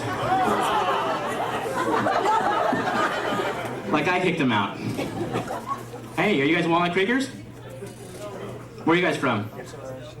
Oh, Pleasant Hill. That's a very... See that? He's just jealous. That's like Walnut Creek without the Subarus and Saabs and Volvos. Unpleasant Hill. What are you doing in Pleasant Hill, my friend? At Pleasant Hill U University? Right next to that mall there, right next to the Sunshine Saloon? What's your major, my friend, in flannel? And goatee? Let me guess. Pearl Jam fan? Really? What do you like, my friend? All right, we got a great show. Welcome, hello. Look at all these ladies at one table. What's wrong, angels? Charlie not have an assignment for you tonight? Oh, I know how to talk to him. That's why I've been single for 5 years. Hello. This is so funny, guys. I'm so happy to be back. I love coming back. I moved to Los Angeles about a year ago, which is not good. It's a level of purgatory Dante never talked about, let me tell you that. Ring of hell. And I'm so poor, I'm not very proud of this, and you guys probably in Walnut Creek, you're very rich, you don't understand it. Had to start shopping at the 99-cent store for dinner. And you see products you see nowhere else on earth in the 99-cent store. I didn't know Pennzoil made a chili. 30-weight con carne, that's good stuff. And coming from San Francisco, which is such a great place to live, you know, in LA you just live in this state of denial, you know, it's not that bad. It's not bad. First week I'm there, 4 o'clock in the morning, we hear bang, bang, bang, bang, bang, bang, bang. Oh my God. 6 backfires in a row. What are the odds? I can't, help me, please. I'm very, very poor, like I said. And, you know, it's just auditions, there's nothing to do. Everyone goes to the gym, so I actually joined a gym. I joined a gym that's 90% gay. The Sports Connection, West Hollywood, for those of you who want to join. And, there's anything wrong. I'm trying to get my roommates to join, but they won't join because they say it's too gay, which is ridiculous. You know, what does that even mean? Like, you're going to sign up and the whole workout's going to consist of some big gay guy chasing you around the gym for 45 minutes. To that Benny Hill music. 45 minutes on the Gay Master. Woo! Doesn't matter whether you're gay or straight, right? Right. All right. Very nice eyes. No, grow up. Women are so secure in their sexuality. It's so beautiful, you know. A man can't compliment their man without, oh, queer faggot. You know? Women are great, though. You never hear like, nice hair, Linda. Back off, lesbo. there's a security there. And you have very nice eyes. Very kissable lips, too. I would imagine. Had a fun week. I had to go to Stonestown to return some gifts. My favorite store ever.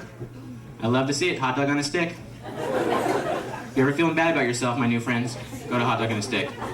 You feel like $100. That's the worst job in retail, don't you think? Is there a shittier job? No. That's the plankton on the food court chain, I really think. Those outfits are so bad. They make him wear like a go-go outfit and a fez. Who owns Hot Dog on a Stick? Some perverted, fucked up Shriner?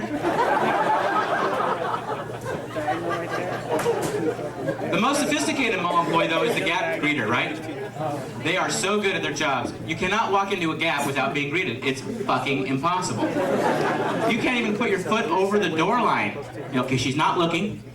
She's folding what I believe to be a pocket tee. I'm just gonna sneak over and put my foot over.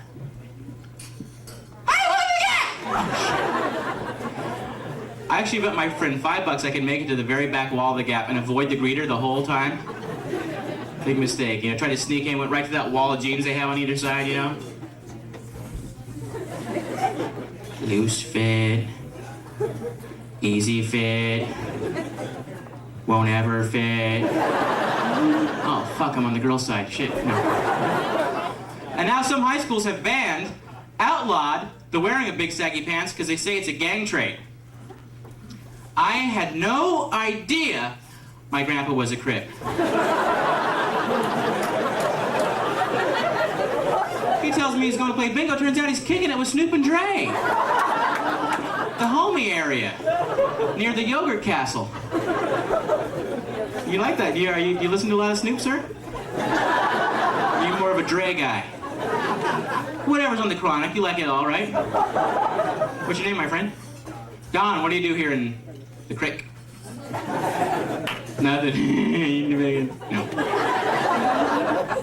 I actually moved to, when I moved to Los Angeles, my grandpa said, now you be careful, Tony, because there's a lot of gangs in LA. There's a lot of gang activity in LA, and you don't want to be involved in one of those drive-thrus. Yeah, Gramps, all right. All that fat and salt, that's a killer, sure. What did you do before you did nothing, Don? Yo, you work in Oakland. You live in Pittsburgh. That's the whole Mark Furman triangle. You go to Oakland, right to Pittsburgh to report on all the minorities, huh? They're having meetings. You come to Walnut Creek just because this is the fucking party town. Because it's closing. The whole town's not closing. Walnut Creek isn't closing, sir. You might have read the article wrong. Honey, Walnut Creek's closing. It's gonna go Martinez and then boom, right into the other fucking town on the other side. I don't even know what it is. Concord, sorry. I bet that's where the Concord Pavilion is, huh? You partake of the Green Devil, my friend? Or El Diablo de Verde for our Spanish friends? Or the Brown Devil for our friends in Martinez who get the shitty stuff.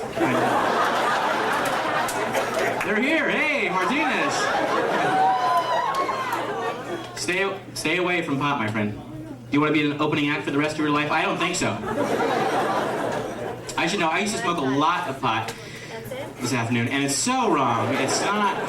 No, I smoked a lot of pot in college, which is bad because I went to San Jose State and my mom lived in San Jose. She would come over to the college house unannounced all the time. No, we don't make any. Always have to explain away any paraphernalia I might have left out from the night before, you know. Oh, Mom, what a treat! Huh?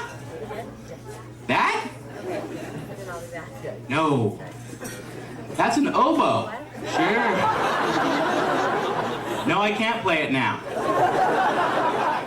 I'm cleaning it. That's why there's water in there.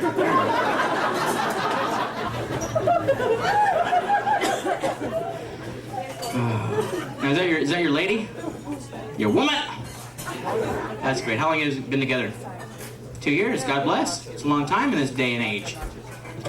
Yeah, that's the key to life, is liking your job and finding someone who can just get along with you. Maybe someone who has some common ground, you know, some similar interests like movies, books, you know, culture. That's why my heroes in love and life, you guys, are Siegfried and Roy. I'm not lying. Folks, the white lion is one of the rarest animals on the earth.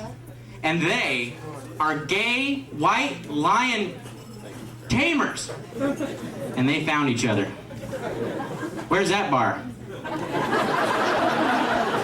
Probably the Castro. But this is a fun job. The job I wanted when I first got out of school is I wanted to be a tour guide in downtown San Francisco. But I didn't get hired because you have to speak Japanese to be a tour guide. It's true. Apparently a lot of the tourists come from out of town. Who'd have thunk? But wouldn't that be a great job? Just show these people around and just make stuff up.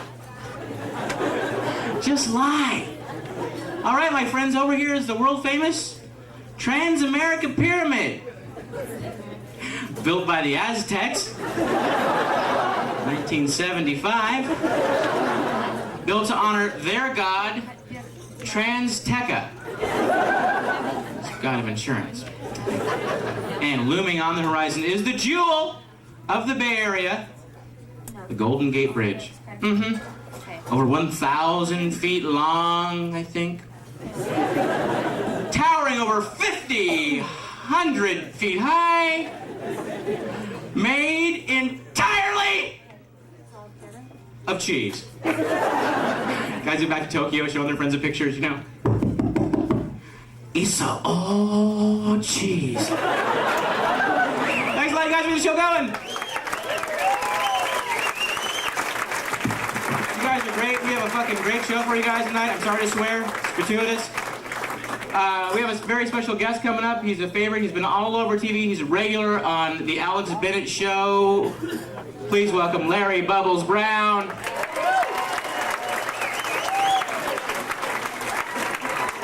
Tony Camin, keep the love going. All right. This is great. Friday night at the Creek. Kind of pissed off. Got ripped off at the massage parlor. Got a massage. Got a massage. I got ripped off. Okay? Try to stay with me, you whores. Okay. Jesus fucking Christ. Oh, man. Woo! Been thinking about sex a lot lately. Been celibate for a while. My old girlfriend called the other day. Apparently my personality is the #1 cause of vaginal dryness.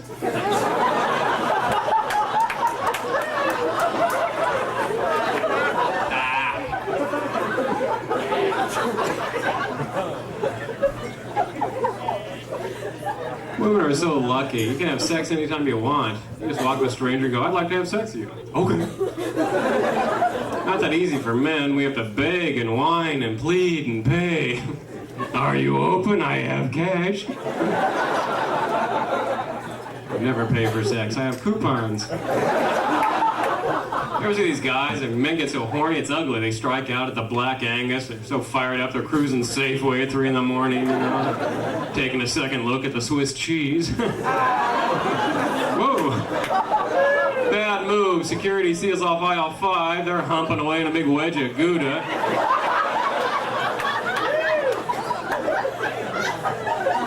It's gonna wind up on cops, smudge over their face. Neighbors walking by the house. Hey, cheese fucker!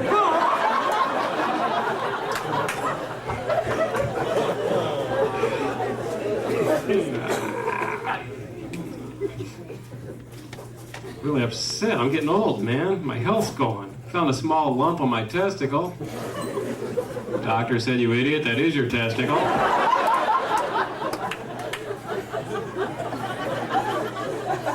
Kind of a strange doctor, don't really trust him. When you're getting a prostate exam, should the doctor have both hands on your shoulders?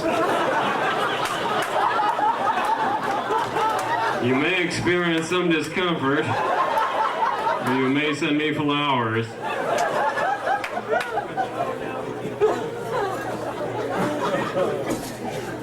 Oh, man, I'm single. It's been so long since I had sex, I think it'd be dangerous. Sperm's backed up my cerebellum. Before I can have an orgasm, I'm gonna have to file an environmental impact statement.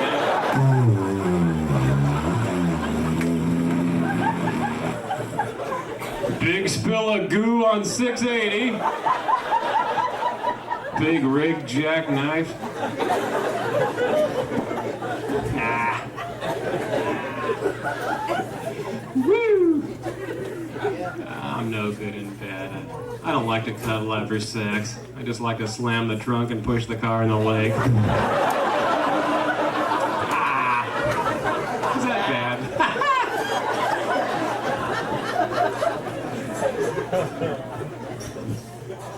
They might think I'm sick. The sickest people in the world are psychiatrists. Remember, they're getting arrested for having sex with their patients? That's evil, isn't it? You take somebody emotionally distraught and seduce them. Daddy never loved you, chomp, chomp. Never loved. Is it big enough now? You fucking bitch. Chomp, chomp. Well, it's, she wants me. Okay, that's, oh my God. Very beautiful woman. Kind of woman you'd like to take home to mom. Start a three-way. You know, I was thinking, what? Pardon me. Family values, that's what it's all. Maybe. I need to get married. Oh, I used to be younger. I had a swinging bachelor pad, more legs in the air than a drunken millipede. But those days are behind me now. It's tough being a woman. I'd hate to be a woman. Why do men always make that face when they make love? Yeah. I'd hate to be a woman. Have a big sweaty guy on top of me. Yeah. Oh, I'm expressing my love. Jesus, buy me something. So my friends are all getting married. They say, oh, you gotta get married. You can't die alone. Like, do married couples die simultaneously? Yeah, if they fly U.S. Air. Remember last year those planes were going down like $2 hookers during Fleet Week?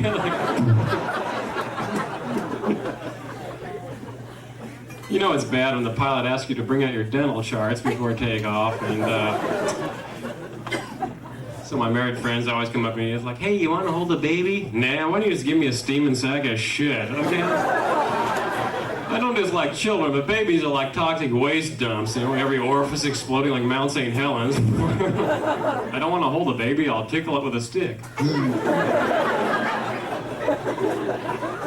Then you get married, monogamy, man, even if you got a great sex partner, it gets boring, then you start doing all that kinky shit, you know? You're throwing chocolate sprinkles down each other's pants, playing anteater. You be the clog sink, I'm Roto-Rooter.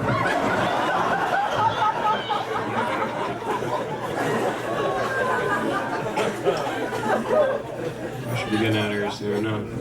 Got a couple resolutions. I'm going to be a vegetarian. The trouble is, they're so obnoxious, aren't they? You take them to a restaurant, the whole world has to know they don't eat meat. They're always trying to find meat and everything. Waitress, there meat in this salad? I don't eat meat. No, I'm a vegetarian. Is there meat in that coffee? We're meat in that chair. I don't eat meat. I guess if vegetarians eat vegetables, Jeffrey Dahmer was a humanitarian.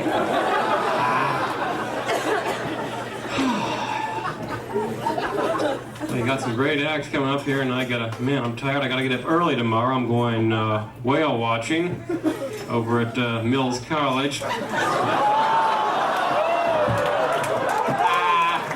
Larry Bubbles Brown. Venus is the target of a mafia hitman in Get Shorty. Bob Rubin gives the world's longest blowjob in Waiting to Exhale.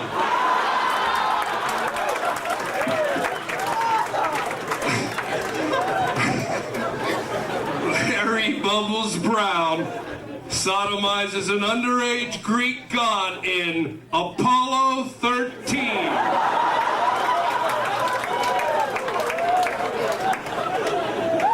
Bob Rubin gets so horny, he fucks a glass of orange juice in Pulp Friction.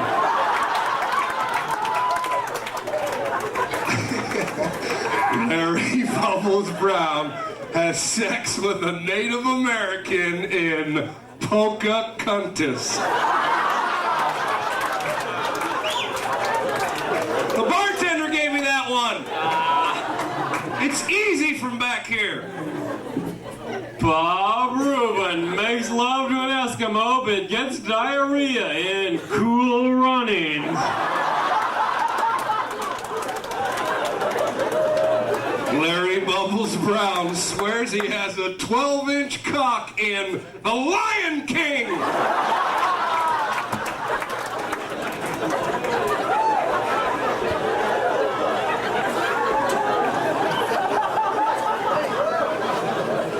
Bob Rubin demands oral sex from a toothless hillbilly in Forrest Gump.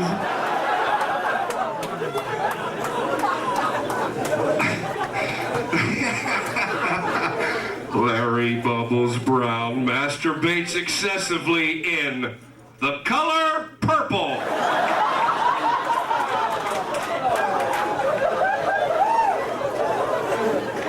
Bob Rubin attempts to perform oral sex on a woman in Clueless.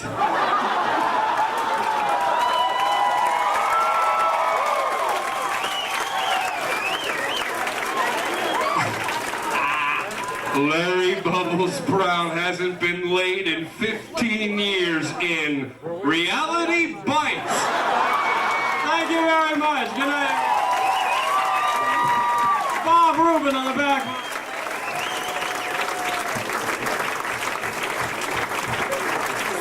Larry Bubbles Brown and Bob Rubin with the assist.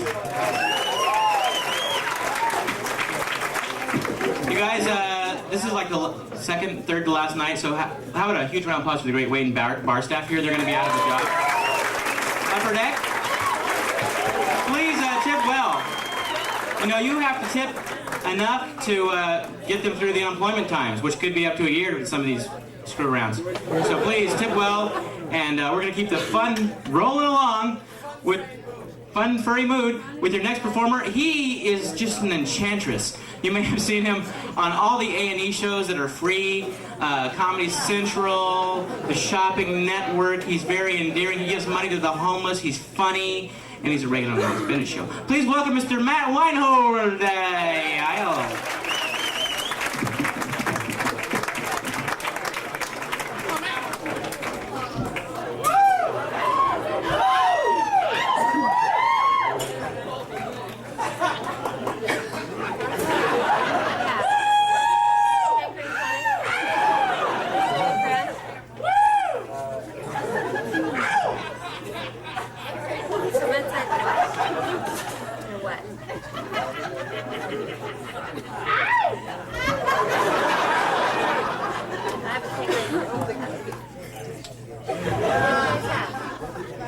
Let's have a huge round of applause for all the tremendous comedians that you've seen tonight. Doing a great job for you. You got all these special guests, Bob Rubin and Larry Bubbles Brown and Tony Camin. And you folks for coming out here the last week here at the Walnut Creek Punch Line. Come on, folks, let everyone know. Come on.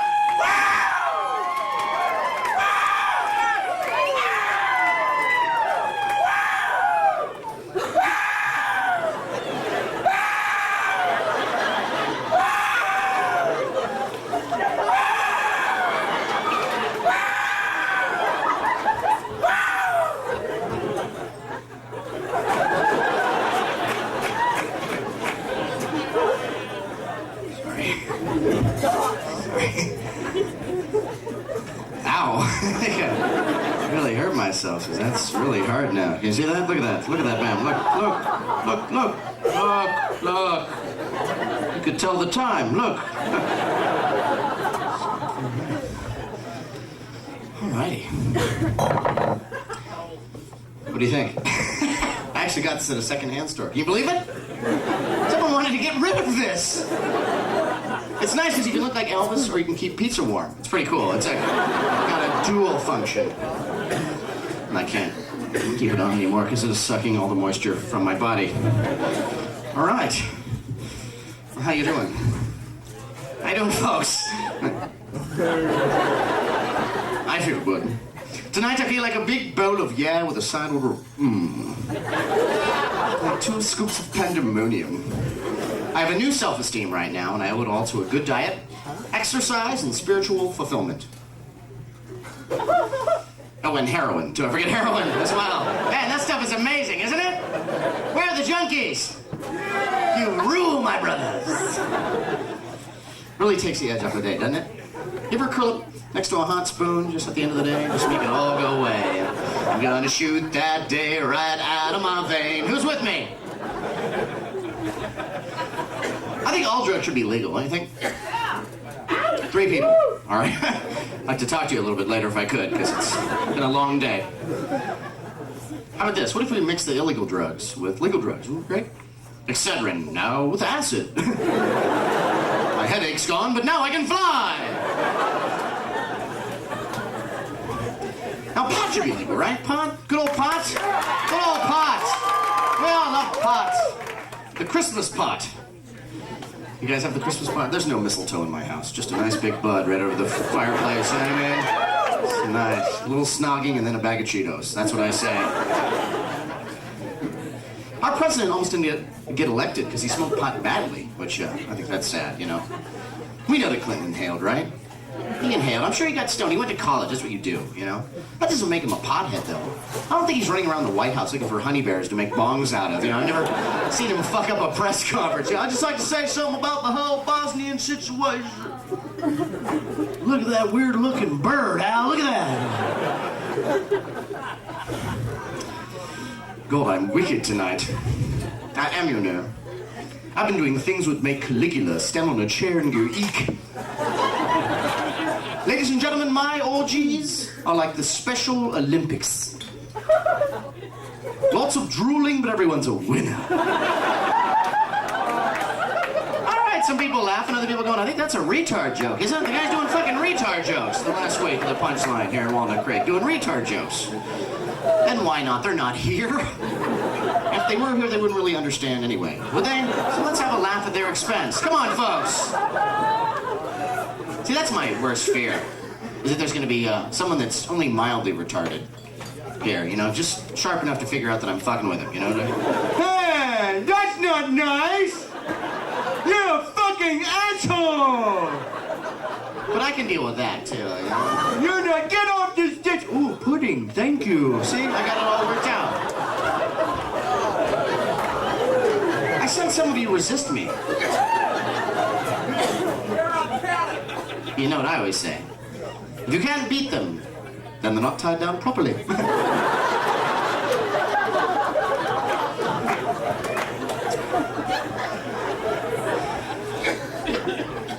you guys have a nice holiday season? Huh? Huh? Anyone get flooded or lose their power or anything? Anyone get flooded?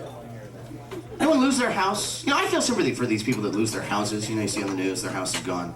I have no sympathy for these people that, like, get caught in their cars. You ever see these people, like, on the news? Like, sitting on the roof of their car, water everywhere. Help me! No, fuck you. It's natural selection, all right? You're an idiot. How does a flood sneak up on you, you know? Nobody looks for a tape that long. Where the hell is Foghead Live? Holy shit, you know.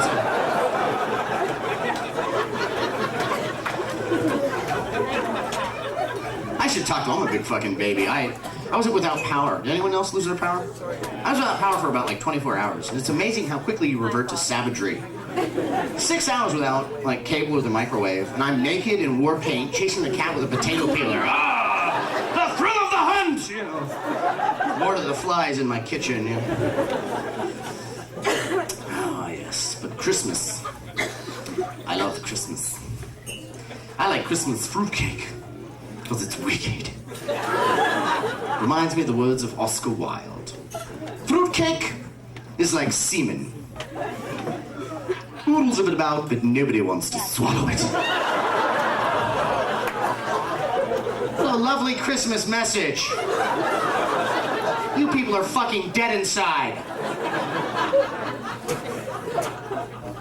I love Christmas because everybody celebrates Christmas now. I have Jewish friends with Christmas trees. I bet you there are a couple Satan worshippers kind of getting the whole spirit of things. I think a couple guys like huddled around a pentagram. Even though Christ is our enemy and Christianity must be destroyed, got you this beef stick from Hickory Farms. Love you too. The first Noel. Wow, like the Mormons here or something? What the fuck is going on? Sorry. Wow, you got a big Christian right crowd or something? Fuck the Christian right, all right? They actually want to teach creationism in schools, which I think is fine. Just don't teach it as science. It's not science. There's a talking snake in the story, all right? That's not science, that's the Muppets, okay? And the serpent said to Eve, "Cookie! Cookie! Don't have an apple, have a cookie." I don't want to piss off anyone really tonight. I'm a little on edge, I'm sorry. I was dumped recently. That's all right, she's dead. It's okay. No, emotionally dead inside. I'm over it now. When she first dumped me, I just completely overreacted. I would just follow her around on dates and go, "Slut! Look at the slut! Slut over here!" Follow into restaurants. "We like a table for two." "The whore would like a table! Table for a whore!" We're friends now. No, there's no coming back from whore, people. There's no Hallmark card you can buy, you know. Sorry, I called you whore, but now I love you even more. There's not. Don't even look for it. Don't even look for it. Didn't mean to be so blunt. At least I didn't call you. Well, anyway. You're owing me? Because I said a word that rhymed with the word? Are women that sensitive? Do you go to baseball games? That was a bunt. Who said that? Who said that? Is bunt okay? Can I say that? Is that all right? Does that bother anyone? Bunt's okay, right? Bunt? So if I say I want to drink your sizzling bunt juice, that's fine, right? Oh, I'm crossing the line now, I suppose. Wow. Got a lot of angry stares. Just a joke, that's all. Women get so upset about shit. Fucking asshole. Look at that look. You can tell when a woman's pissed off. You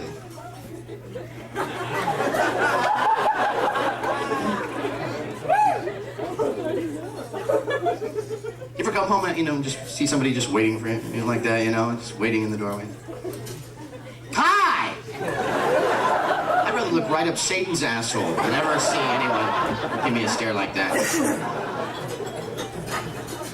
It's amazing. Women are just so quick to get pissed off about shit. Am I right? Come on, be honest. I think everyone, even when things are good, I think women like to just start arguments. Things are just a little too happy sometimes, aren't they? And you go, "Let's stir up the shit. All right.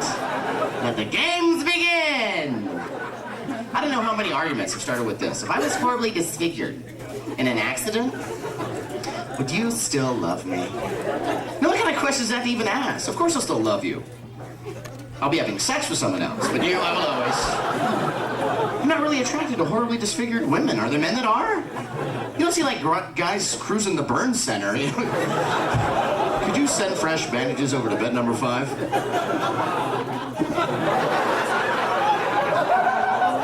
She is healing nicely, yes.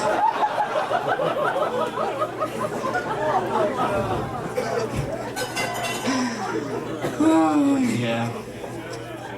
Any married people? We got married people? Where are the married people? You married? How long have you been married? Is it going okay? Is it all right? Great. Ma'am, hello? Say, call the cops! It's fucking Dahmer Jr. Did you say the traditional vows till death do you part? I don't remember. You don't know? I don't know. What the fuck? We were in a van headed for Reno. We have no idea what the fuck we said. I think I puked on her, and then that was pretty much, Okay. Till death do you part, though, I would remember that. You ever notice they put the death part of the vows at the end of the vows? They didn't put it in the beginning. They put all the nice stuff at the beginning to lure you into it. Then they pop down in on you. Do you promise to love and honor and cherish? Yeah, that sounds great! And kiss and hold and hug you. That sounds wonderful! And fondle and caress. Yeah, that sounds great! Till death do you part! Love her till you die! This love will kill you, marital end in death! The justice of the peace has like a skull head. Caterers are bursting into flames. best man spitting up pea soup. Yeah, I'm a romantic. Still a little bit bitter, I guess. I'm always surprised when I hear about polygamous marriages. Isn't that wild? I can't even get one relationship to go right. Can you imagine, like, having 2 or 3 people involved? Or a sultan that has, like, 500 wives? Can you imagine that? You just spend your entire life going, are you mad? Are you mad? Are you mad? Are you mad? Are you mad? Are you mad? Are you mad? Are you mad?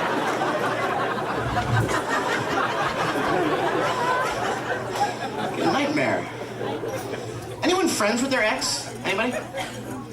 Anyone friends with their ex? To me, that is amazing. I can't even believe that. That never happens to me. I always get the woman that shows up at my house at 4 in the morning. Well, I'm here to remind you of the mess you left. Oh, I'm the guy she wrote the song about. I'm sorry. I'm responsible for that travesty. I think you have to keep, if you're in a relationship, I think you have to keep the age difference pretty close. Because if there's someone that's a lot older, it's just difficult. Like going out with someone a lot younger. I don't even know how to pick up an 18-year-old now. What do you say? I'd like to take you home and raise you. If you let me have sex with you, I'll let you play with my keys.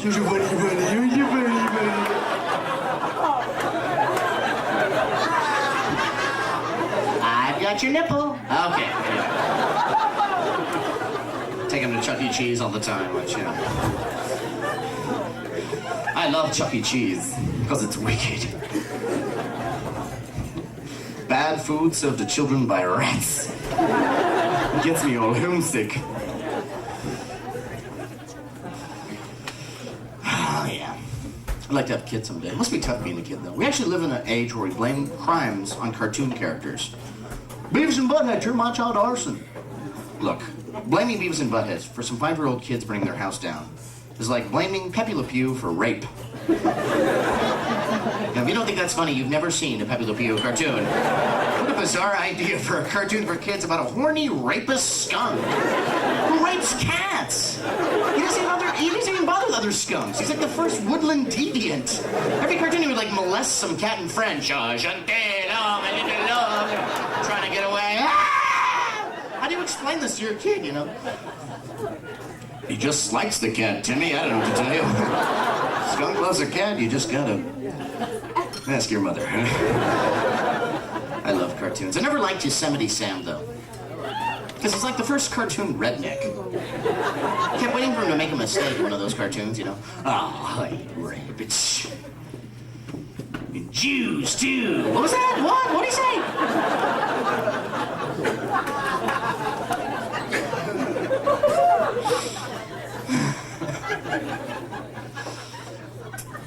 I've been traveling. I was in Vegas. You ever go to Vegas? Vegas is wild. They got all this new stuff now. The MGM Grand has a theme park. Mirage has a volcano exploding. Treasure Island, they got this pirate battle going on in front. I kind of feel sorry for the smaller hotels. Like, what do you got? Hookers. We have hookers. Have a hooker if you need one. See, I love Vegas. I don't like Reno, though. You ever go to Reno? What a fucking shithole that place is. God, you can smell the white trash burning from here. Am I correct? Smells like a Harley Davidson vest. Yeah, that must be coming from Reno. Oh, fuck you if you think that a Harley Davidson vest is like cool fashion. Do you wear coat clothes as well? Wow, we're all bikers, fuckhead. We will crush you. I don't like it. I don't like Reno. It's like they just built a casino over a trailer park. You know what I mean? Buildings actually move. You can see them. They sweep under it, they move it back.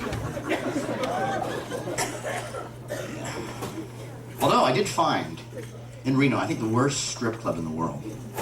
Just a little horrible place, a little shack called Mr. D's. D must stand for Doom. This place is pathetic. You go into the place, a little hovel. There's like a woman on stage with a breast and a hook. Like, would you be one a lap dance, matey? It's just pathetic. People aren't even tipping them money. They just feel sorry for them. They're putting like hot bowls of soup in their G-string. Here, eat something, please.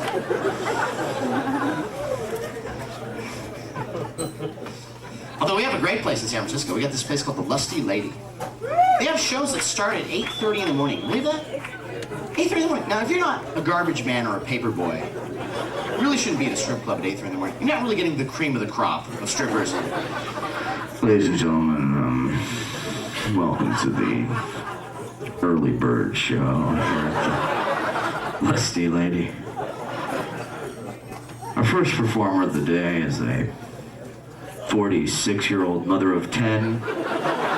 She hails from Reno, Nevada, where she makes Harley-Davidson vests. Ladies and gentlemen, please welcome Temptress Methuselina. Oh, she broke her hip. We're so sorry. That's the only clubs I can go to, you know. Because everything's country western now. Do you like the country western thing? Anybody? Oh, fuck you people. Fuck you. Oh, do you line dance? That little Nazi ritual has to stop, all right? Every bar you go to now, it's don't break my heart, my achy, breaky heart. Have we learned nothing from Hitler? Boots time synchronization equals trouble. That's all I'm saying. Oh, I finally hit a nerve. All right. We didn't like the retard stuff, but shit on the Cowboys. Okay. All right, I will then. Okay. Because the fashion they dress up to, which is like, why? Yeah, like, women can look kind of nice, a little cowgirl outfit, you know. Because I'm a pervert, so that's fine, you know. But then, like, the big belt buckle guys, what is that? How heavy are your pants that you need a manhole cover to hold them on, you know? Just go all out. Just spray paint a midget silver. Get him to be your belt buckle, you know? Help, help. I like reggae, help, you know. You ever see one of these guys dressed up in the full cowboy costume at the mall? You know what I mean? Hat, boots, belt buckle, fringe shirt, spurs, little plastic gun, you know. What the fuck are you doing? You're a cowboy at the mall! How are you needed here?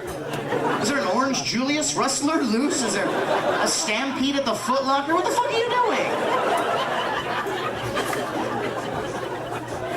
You're not a cowboy, all right? You're from Fremont. Get in your Miata and go home, okay? There are no cows at the Miata dealership.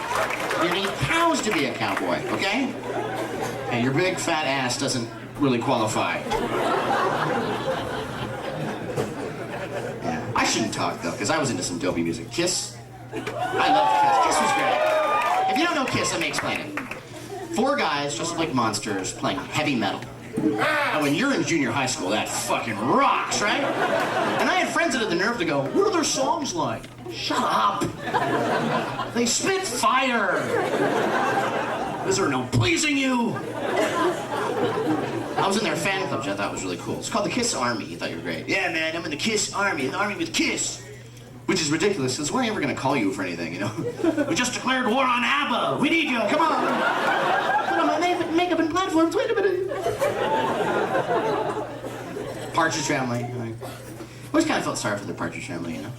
What could be more fucked up than being in a rock band with your mom? Lead guitar! My mom. I'm never getting laid, ever. Let's get drunk and trash the hotel room. Not in your good clothes. No, I'm sorry. We're saving that for Easter, upstairs. See, I would go to the Day on the Greens. Remember the Day on the Greens? That was great. Remember the Monsters of Rock? But, man, my friends were trying to get me to go, you better fucking go, man. Because the Monsters of Rock are coming, man. Everybody's gonna be there, everybody. Everybody, man. All the bands, man. Ted Nugent, Aerosmith, AC/DC, Thin Lizzy, Satan, everybody, man. Everybody fucking evil is gonna be there. Hitler, Mussolini, your dad, everybody. All right. Yeah. I would, I'm from San Francisco, though, originally. Thank you very much, everyone else. I knew he was queer. I know you owe me $5. We got a sissy boy. That's a weird thing, too, you know. I go on the road, you know. You go to places like the South. They find out you're from San Francisco. I'm like, San Francisco? Well, that's Fag Town. Why won't I live in Fag Town with all those fags? See, I don't understand homophobia like that. What are these guys afraid of? It's not like gay men tackle you and buttfuck you right in the street and somehow make you gay. Get him, girls, get him! No, no, no! I'm not gay, I'm not gay, I'm not... Clang, clang, clang went the trolley. Ding, ding, ding went the bell. We turned another one, Stephen. Operation Anal Assimilation a complete success.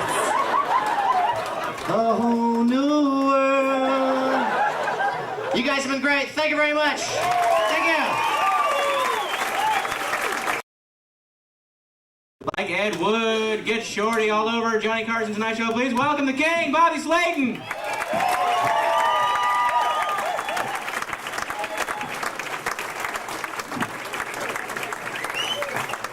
Thank you, ladies and gentlemen.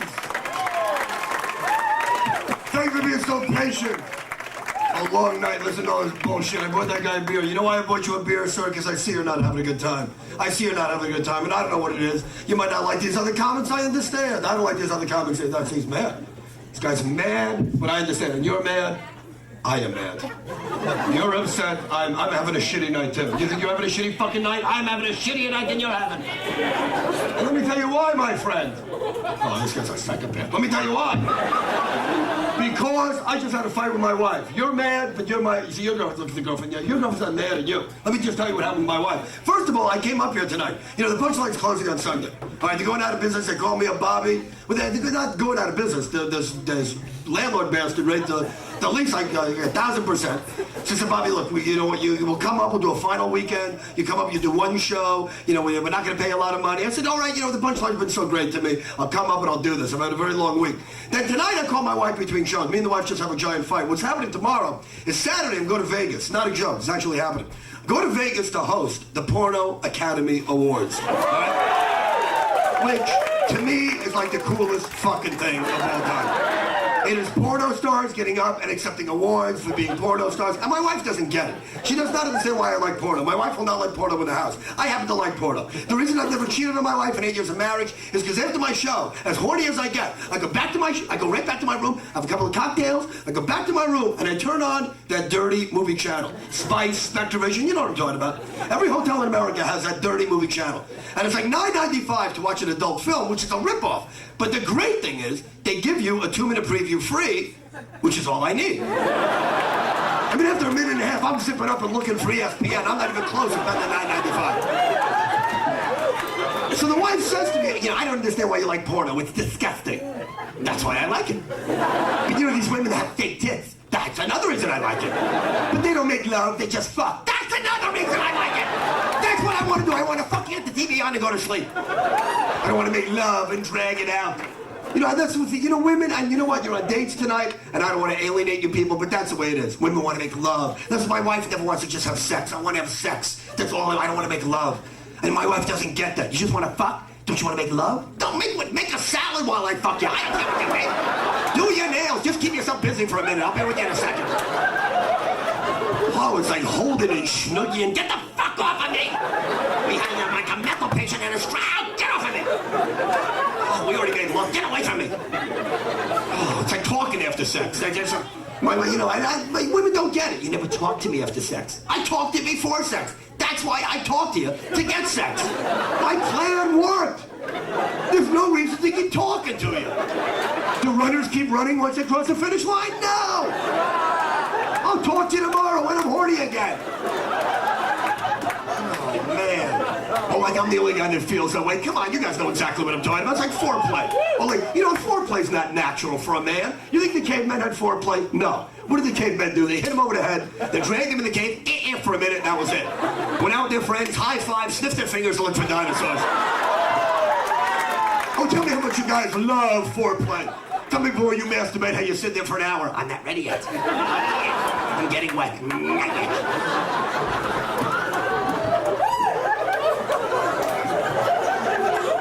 That's it, you know? There's nothing wrong with being a guy. There's nothing wrong with coming in a minute. You know, and it's such a double standard. Because, you know, if a woman has an orgasm in a minute, oh, she's so hot.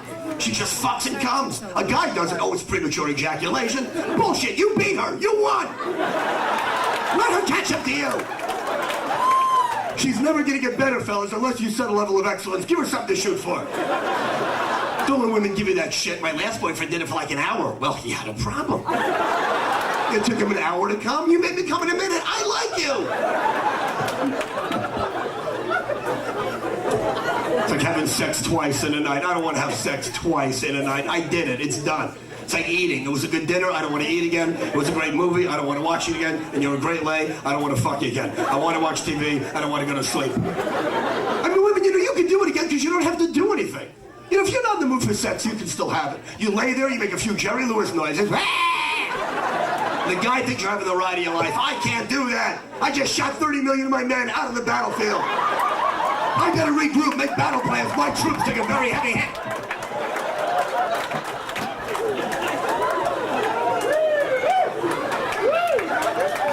That's why I'm hosting a porno show. So I said to me, Bobby, it means a lot to you, which it does. There's a lot of people in this country that don't understand pornography. A lot of right-wing Christian, Nazi, fucking Republican bastards, feminists and lesbians. It leads to violence against women. No, it doesn't. It leads to jerking off, which leads to having a sandwich, which leads to taking a nap.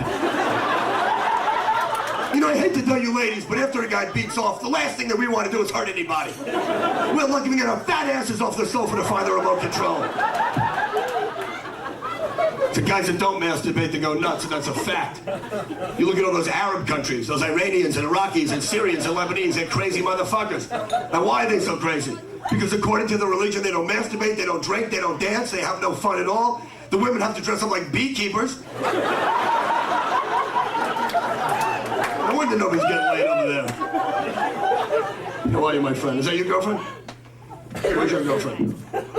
You do not have a girlfriend, but you were sitting with a very beautiful woman tonight. Who was it? Oh, yeah, that's your girlfriend. I thought, just watch the blondes. I know I talk so fast, but it's so hard for the blondes to follow me at this time of night. It's like talking to a chicken.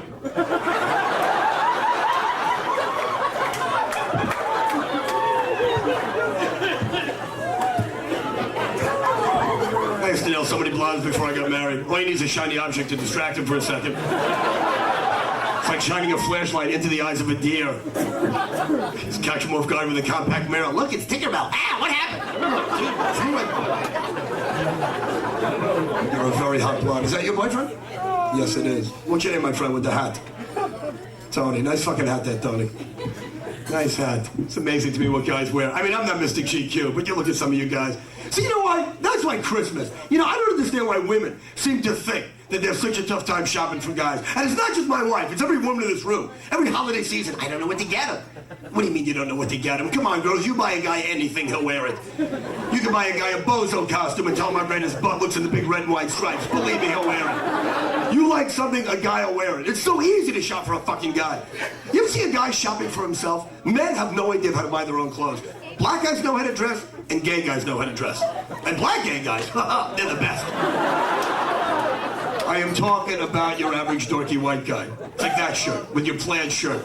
I had a shirt like that when I was 11. You look like Larry Mondello from Leave It to Beaver. What did you think when you bought that shirt? Did you buy him that shirt? Of course you didn't buy him that shirt. But you like when he dresses like that because when you're not around, even hookers won't fuck him. Why, look at me, I'm anti-pussy man. Look at me in my Sears boys wear half-off back-to-school Filipino golfer shirt. Why, women bounce off anti-pussy man. It's easy to shop for a guy. Go to Macy's, go to Nordstrom's, go to any department store, and watch a guy shopping with his girlfriend. You ever see how easy he's got it? It's like, honey, do I like this? Honey, does this go? Is this a shoe? Do I shove it on my ass? What do I do? I'm a fucking moron. The point I'm making here, girls, is I don't think you ladies have a clue of what we go through trying to shop for you. And every woman in this room has said to her husband, well, you know what I like? No, I don't know what the fuck you like. I don't know what I like. I don't know what size I wear. You guys, if you ask a chick what size she wears, you never get a straight answer. Well, I wear a 3. Unless you buy me a bathing suit, then it could be a 3-4.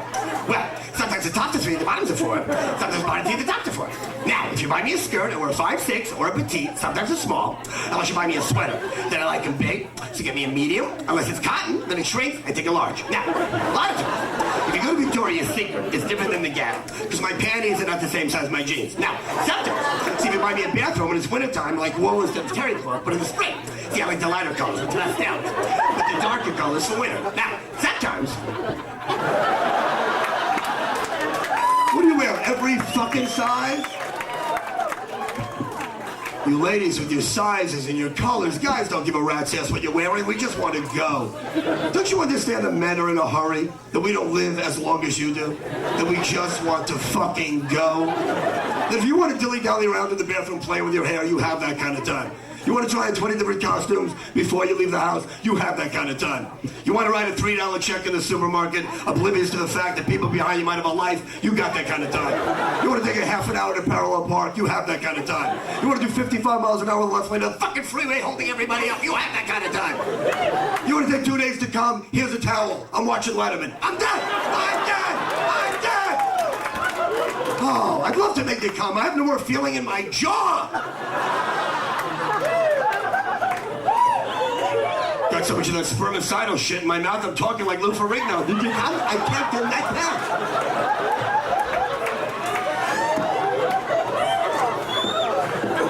The married men know what I'm talking about. You married, my friend? Is that your girlfriend? Who is that you're with? Is that your... It's just a friend, but she's a date. You're having sex with her. No, you're not having sex. Don't try to just... Don't. I'm trying to help you. She's a very pretty woman, but you are not getting laid. And you know why? Because you come to my show and you sit in the front row, and then you wonder why you don't get pussy. How romantic is this? See, to you, this is a romantic night. To a woman, this is not a romantic night. And that's why women always bust our balls. You know, men are not romantic. Yes, we're fucking romantic. It's just we have a different idea about romance than you do. To come to a Bobby Slayton show, to go see Pulp Fiction or Reservoir Dogs, that's a romantic night. What, did you girls have a bug up your ass about candlelight dinners? There's not a guy in this room that gives a rat's ass about candlelight dinners. Does that make us not romantic? We put up with candlelight dinners because you like them. You think your boyfriend likes candlelight dinners? Does he have them with his friends when you're not around? Yeah. During the Super Bowl, Bob, get the Doritos, I'll get the candles, first down! You make a candlelight dinner for a guy, believe me, he's sitting there squirming, I can't see the fucking potato, this sucks! What is this, a turd, a piece of corn? Honey, get on the TV, get some light over here. It's like taking a bath or a shower together. Of course, women like that. Every time I travel with my wife, you want to take a bath? No, I don't want to take a bath. I can't even get my own fat ass in the tub without my feet halfway up the tile wall. Now your fat ass is in the tub too. And I always get the side with the faucet in my back. Ow, ow, ow. Yeah, honey, I'd love to get a hard on. It doesn't seem to be any room. Taking a shower together. Of course, women like it because you're the ones under the hot water. We're standing there with a shriveled up dick and soap in our face. Yeah, this is great, honey. I got no penis. I got shampoo in my eyes. Let me know when there's no more hot water. It'll be my turn. This is so romantic. I got soap in my face. My dick looks like a stack of buttons.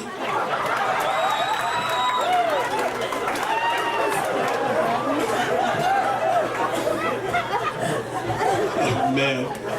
It's like perfume. Tell me about Loverboy. How long have you been going out for? 4 what? Years. I'm not a blonde. You don't have to do this. Just say 4 years. I don't need the help. Talking to a chicken. You've been going out with your guys for 4 years. Do you live together? No, okay. But you've been dating for 4 years. And how old are you, my friend? You're 23, so you've been seeing him since he was 19. She's going, how does he know this? He's like Triskin. Woo! Let me ask you something about your young boyfriend. He's 23 years old. Is he a romantic guy? He has his moments when he wants something. You know what's amazing? I talk to more couples than any marriage counselor or sex therapist, and my wife's always cutting articles out of Cosmo magazine, and she's always buying these books by psychologists, and she's always underlining passages, and during the day I watch daytime talk shows. So I see what women, I hear these stories all the time about what you want from a guy. A guy with a sense of humor. That's a big one. A guy who's sensitive. Ladies, and stop and you think you want a guy with a sense of humor. Bullshit. I'm sure that Mo, Larry, and Curly got more pussy than Mel Gibson ever fucking dreams about. That Antonio Banderas never smiles, but when Larry goes, hey, Mo, I just get wet.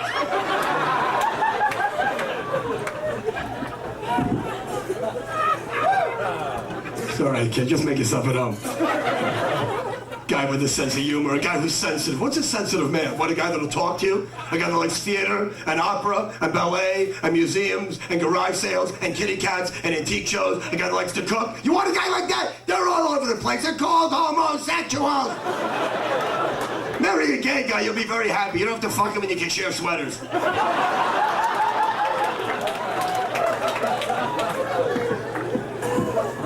I'm just saying it's amazing what you girls find romantic.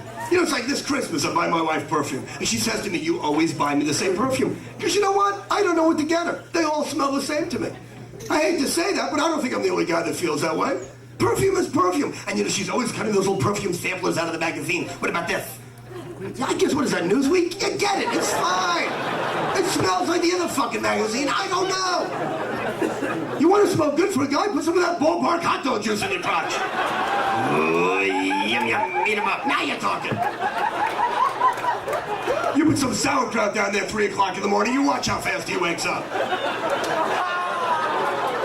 That's why that thing's shaped like a hot dog roll. Condiments, that's what turns on a man. Condiments.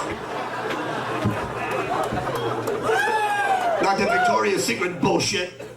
Don't do us any favor, girls, with the sexy underwear. You know what that does for a guy? It reminds us of the women in the catalog we're not nailing. Yeah, honey, I know I said I liked that in the catalog. I liked it. I just didn't know they made them in that size. There's your big secret, how you get your fat ass to look like the chick in the picture. There's a big fucking secret nobody can quite figure out. Look at you. You know what? Look at you guys. You know what? There's so much tension in this room right now. You know, it's jokes like that. I wish you guys could see your faces. You know, you're looking at me like, Bobby, we'd like to laugh.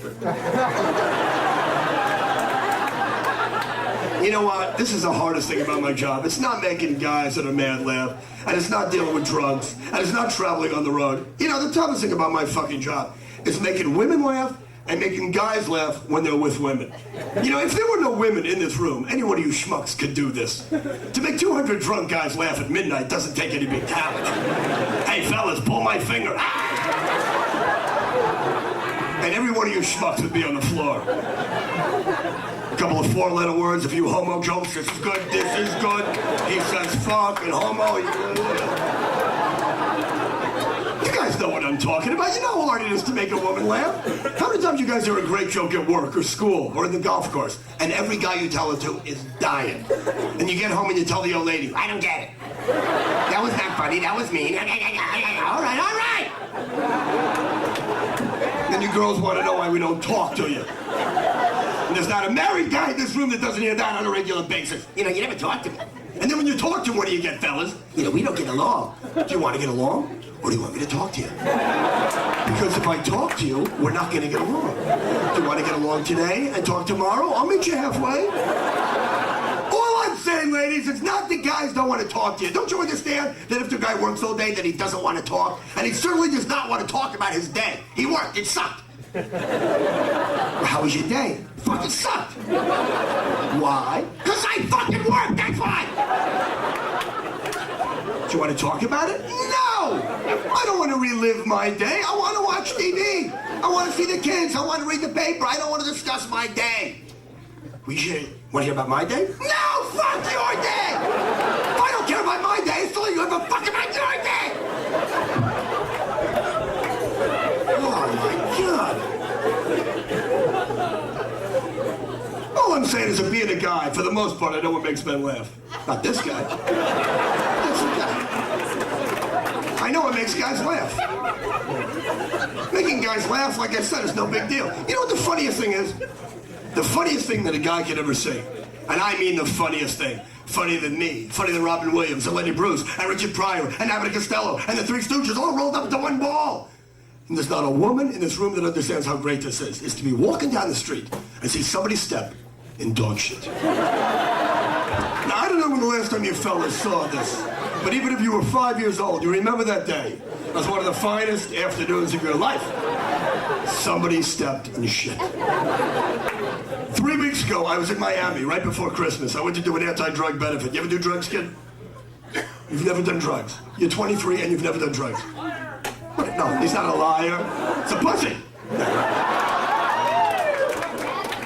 His dad's a cop, so he can get great drugs from his dad. You guys gotta work together, have him bust people. You can get so much good stuff. Your dad's a cop in what town? Marin! Get the best drugs of all time! Oh, you're more than a pussy. pussy, you're a coward! But you smoke dope. You drink alcohol. Yeah, that's okay, alcohol, because it's legal.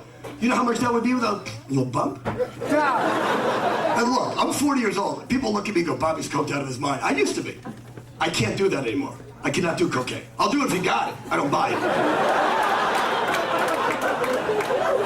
But what I'm saying to you, my friend, is that, between your father and what you see goes on in the rock and roll world, you don't hear about the people who do drugs and die. Jerry Garcia and Mickey Mantle drank too much, and Jimi Hendrix and Janis Joplin and Kurt Cobain. Yes, people die from drugs, but you never hear about the people that do drugs and have a great fucking time.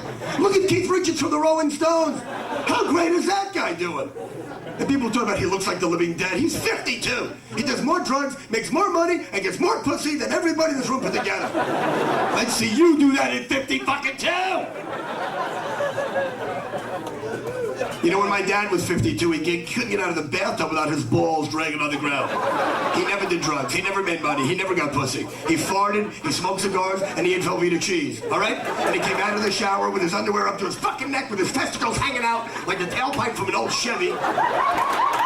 Scraping along the ground as he walked, sparks shooting out.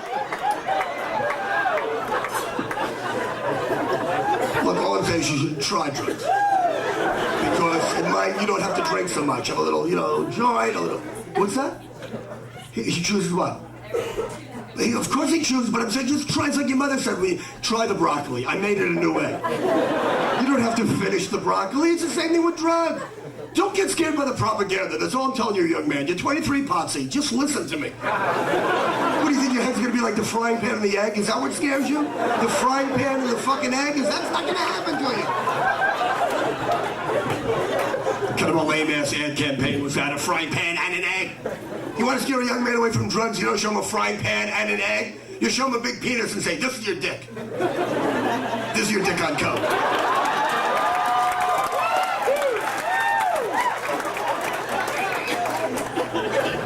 Anyway, the point of my story.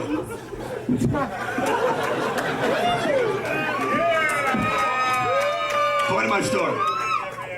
3 weeks ago, I'm in Miami with the wife and the kid, and I do an anti-drug benefit that some Jewish women's organization puts on, all right? So I got these old Jewish broads sitting in the audience with the eyebrows shaved off and drawn bacon like Klingons. And the name of their little group was like the Miami chapter of Jewish Women Against Drugs, whatever. They got t-shirts. Oh, and their campaign slogan was, just say, nah, nah, nah. I hate to say this being a Jew, but I think that Jewish women are probably the major cause of homosexuality in this country today. I'll be honest with you folks, if I had to come home every night and listen to, hi honey, how are you? I'd be sucking on the guy's cock in a second. Although, what was great? The other night, it's so funny, I'm playing the Improv in LA, and somebody asked me if I was Italian. That's the biggest compliment you could ever give a Jew. Hey, you Italian? Right, look at that. You call an Italian a Jew, he'll kick your ass. It doesn't work both ways. But a lot of times people hate, when I was in Florida, Cubans, you gotta mix up with Puerto Ricans, they hate, Latinos hate that. Hispanics, maybe, I don't know what to call you anymore. I don't know what everybody gets mad. I'm Indian, I'm an American, this thing, I don't know.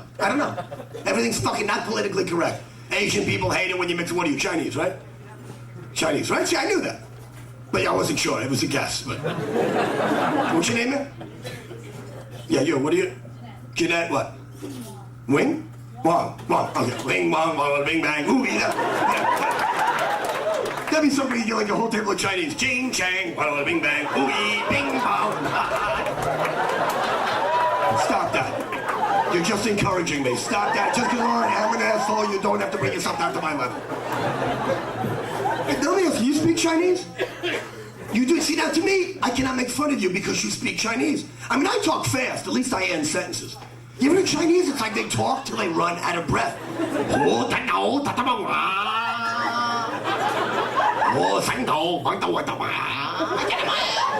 a breath, have an egg roll, let your friend talk.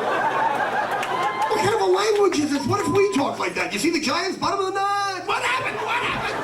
Take a breath, what the fuck happened? Oh, you speak Chinese, how fucking cool is that? Oh, Jeanette, tell me, what does this mean? Oh, oh, come on, there's got to be a Chinese word in there. Okay,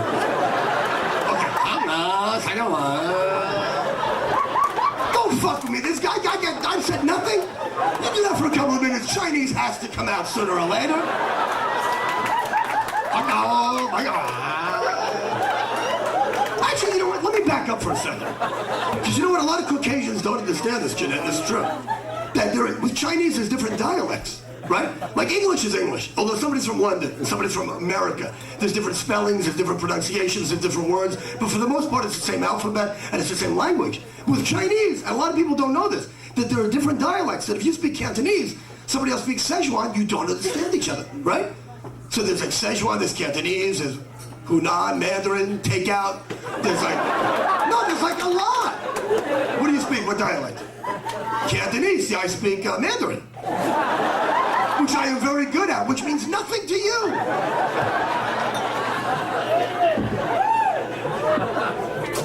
But again, Asian people get that too, don't you? I mean, you hate that, Chinese and Japanese. So let's be honest, Asian men all have the same haircut.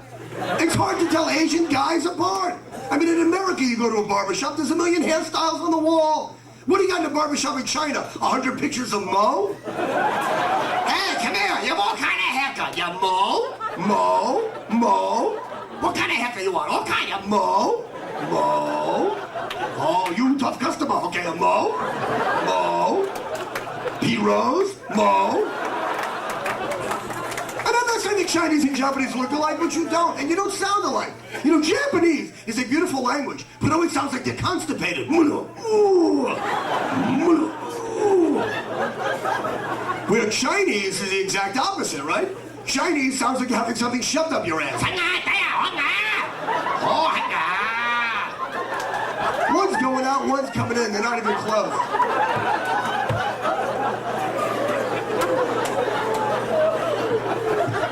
You know what has to be the easiest job in the world? Has got to be one of those police sketch artists in Hong Kong. I mean, no matter who you draw, that's the guy. Of course that's the guy. He's 5'2", he's got a haircut like Mo and he's Asian. What does it narrow down to, 1 billion fucking people? But I'm sorry, you know what? It's the last night of the Punch Line. Actually, Sunday's the last night, but this is Bobby Slayton's last show. And you know, it amazes me how upset people get over nothing. I cannot tell you how many shows I've done here. I opened this club 10 years ago. I can't tell you how many bachelorette parties have walked out at me. I can't tell you how many people have walked because they get upset. And I don't want to upset people. I want to be fun for the whole family. Actually, that's the purpose of my show. If I can make 95% of you people laugh and maybe break up one couple, I feel like I've accomplished something on this stage tonight. If one couple walks out of here half as miserable as me and my wife. Because I understand, you know, Potsy, that I'm a role model for the young kids of today. And you hear this shit about marriage. Well, married men live longer. Bullshit, it just seems longer. Oh, man, I cannot wait for Alzheimer's disease. That's new pussy every night. The day that I would wake up and I don't recognize my wife, I'm going to be one happy son of a bitch. That Reagan has no idea of how lucky he is. Doesn't recognize that battle axe he's married to. That Stepford wife with that big E.T. head of hers. A lot of married men get Alzheimer's. You know what else they get is that Parkinson's disease. You know what that is? My father has that. But the head's always shaking up and down. You know what that's from? From being married so long that after 40 years he's so used to agreeing with my mother that the neck muscles involuntarily are just doing this. Which is great, because she thinks he's listening to her. And he's watching the game and everybody's happy. Man. I don't know, they say the first thing to go with old people is their mind. Have you ever seen their feet? The fuck is going on with old people's feet? I was in Florida a few weeks ago sitting in my hotel pool and I'm looking at the old feet and I'm going, wow, it's a little late for the comfortable shoes, Grandma. The fuck happened? What's that connected to your ankle? A starfish? What's growing down there? For God's sakes, the elephant man has nothing on you. What is that thing, a tribble? I thought Kurt killed all those on Star Trek. What the fuck is that thing?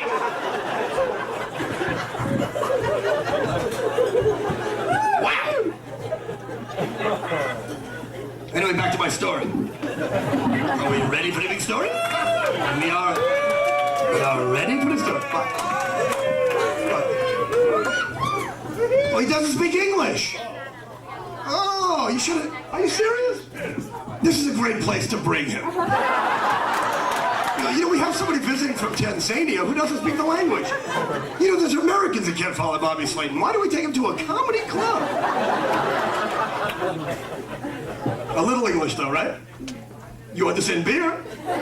You understand beating off? You understand pussy? Where's he from? Russia. Look, my daughter Natasha. Look, Natasha. That's my daughter, Natasha.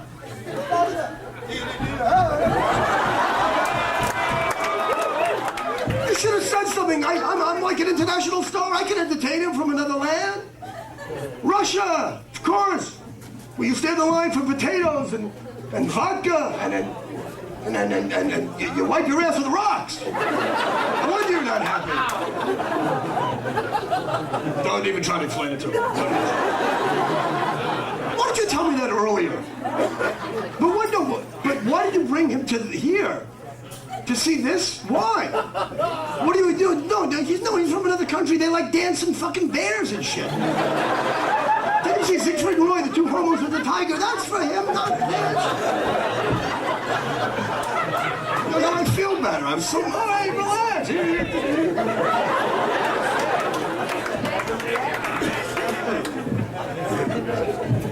How come they not drink a black Russian? There are no black people in that country. We'll ask him in his language what that drink is. This guy's explaining. Like the translator. It's like the fucking UN over here at this table. But ask him about their drink, the black Russian, when there are no black people in their country. How the fuck they came up with that drink? He's never heard of it? Well, maybe he lives in sort of like the Walnut Creek of Russia. They don't know what the fuck's going on. Look, Walnut Creek, son, there's nothing happening here. It's a fucking wasteland. Look, let me show you what is here. Nothing. This is Walnut Creek. Over here, Orinda. Right here, tell them Orinda. Old Indian word meaning no Negroes.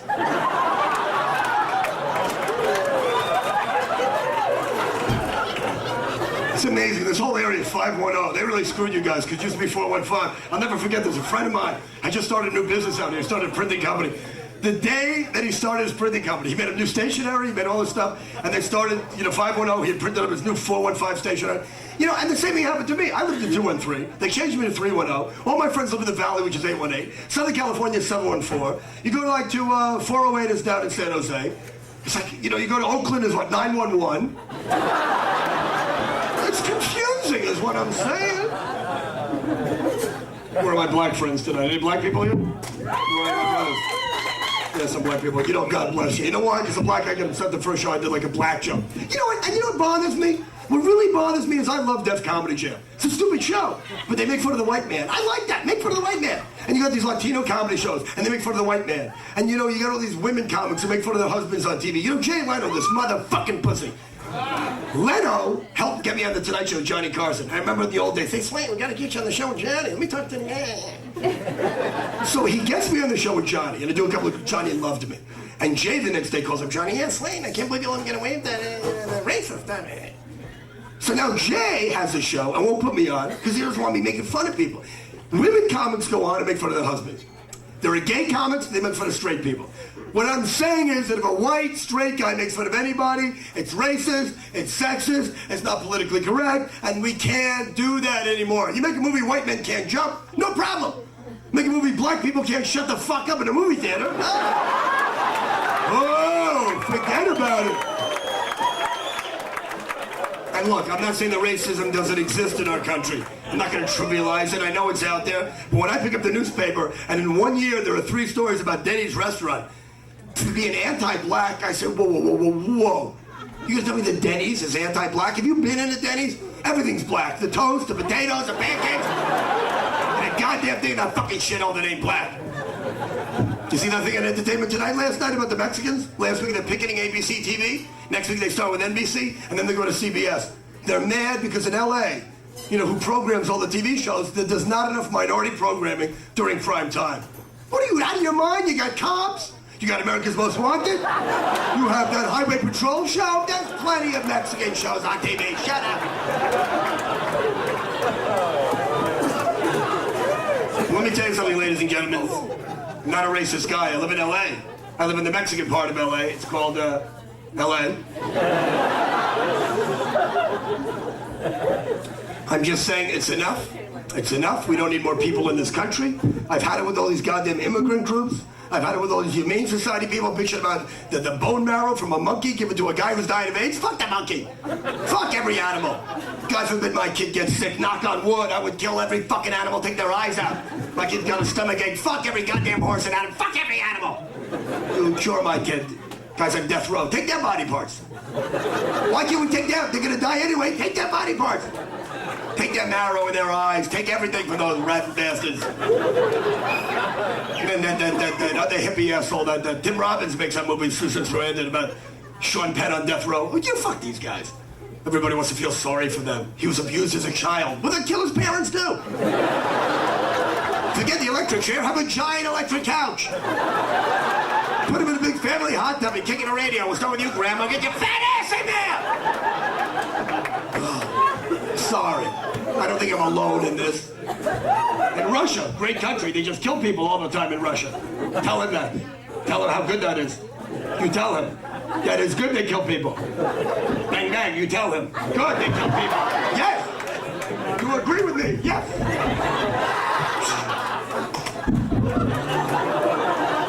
Sorry, tell my bear is sick. Tell him I had a bear. The bear is sick. The bear's got the flu. Tell him I had a dancing bear. He was sick. You tell him I have a bear. Tell him I know he. Tell him my bear will be here tomorrow night.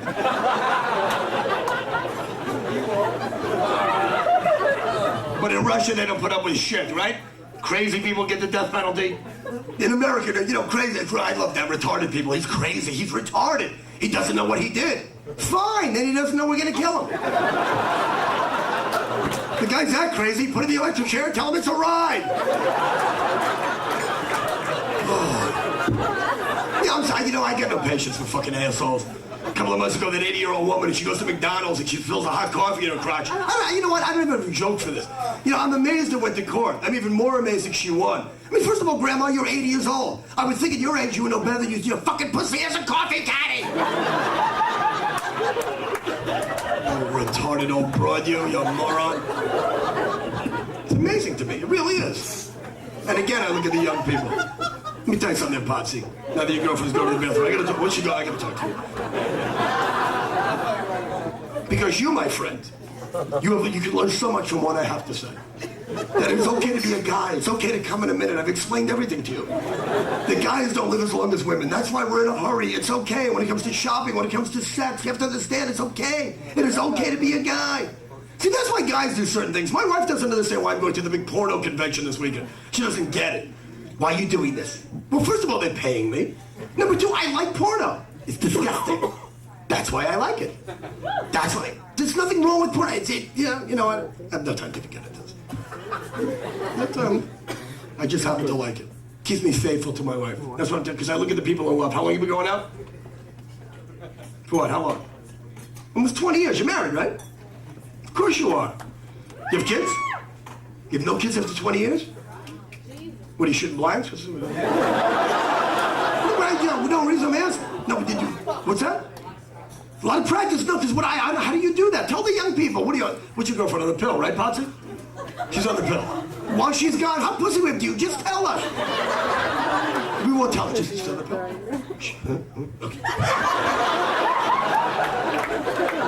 Shh. She's in the bathroom. There's no. Shh. Potsy. Shh. Okay, she's on the pill. Did you just come? What was that? Did you hear her? Oh my God, she just came. Oh my God. I'm like, tell him what she just did. Yes, she came. Yes. This is what I'm talking about. When it's hard enough to talk to women, then you make noises we can't even follow. It's not just during comedy shows. During sex, you'll do that. Oh my God. You guys know what I'm talking about. You ever going at it and all of a sudden your girlfriend, she makes a noise? Are you coming? Am I on your hair? What are you doing? Are you laughing at me? Should I fuck you? Should I dial for help? I don't know what to do. And then they make a noise. Are you choking on food? Do you want the Heimlich maneuver? What the fuck did I do? I don't know what to do. And now she's laughing. All right. No, it's hard to tell. All you young guys don't know that, but sometimes women mean to laugh and then they come by mistake. Did you know that, Potsy? It's like a sneeze fart. You've done that, right? You ever laughing so hard you fart by mistake? Same concept, same principle. I've seen women do the whole sneeze, fart, laugh, cum combination. You just blow up possibly. Seriously, because they don't have enough holes in their body to release all this unexpected pressure. And this internal combustion starts building up, and next thing you know, they're sailing around the room like a balloon. You're on the pill? You're on the pill? I can't believe you told us this. You're on the pill? You are on the pill. That's what he said. Now, do you think the pill is good for you? Do you think it's not good? They say it's okay. Like saccharin was okay, and caffeine was okay, and the sun was okay, and steak was okay. Everything was okay. Look at me when I'm talking to you. The pill, who knows what the pill may be doing to you, sweetie pie? Don't you think you might wake up 10 years from now? Hey, honey, you ever see this breast on my back? Is that always been there? And what do you think he's going to say? Shut up, turn around, it'll go away. That's right. As long as he doesn't wear a condom, he's happy. Yeah, you're happy, aren't you, Potsy? Condoms are annoying. That's the best thing about marriage. I don't have to wear rubber, and I don't have to go dancing. I don't have to dance for pussy. To this day, my wife doesn't get it. We never dance. Because I'm already fucking you. Why should I go dancing? What's in it for me? If you let me fuck other women when I get there, I'll dance all night. Oh, I'll stick a rose on my ass and I'll tango! You know, I feel really bad for the guys that got vasectomies 10 years ago before AIDS and they still have to wear rubber. Good call, shithead. Nice timing. These condoms just suck, man. I'm not saying the diaphragm's any better. That's why I have a kid. I don't know what you guys do, but the diaphragm didn't work for us. Although knowing my sperm, he just talked his way right past checkpoint Charlie. Hey, you can't go in there. And he was off. She had her diaphragm in. She was using her spermicidal sauce. Whatever you call it. What is it? Sauce or whatever. Sauce, jelly, whatever. I don't touch any of that crap. It's all on her side of the bed. I don't get involved. I just tell her, honey, when you grease up, get in your party hat. I'll be here to finish the job.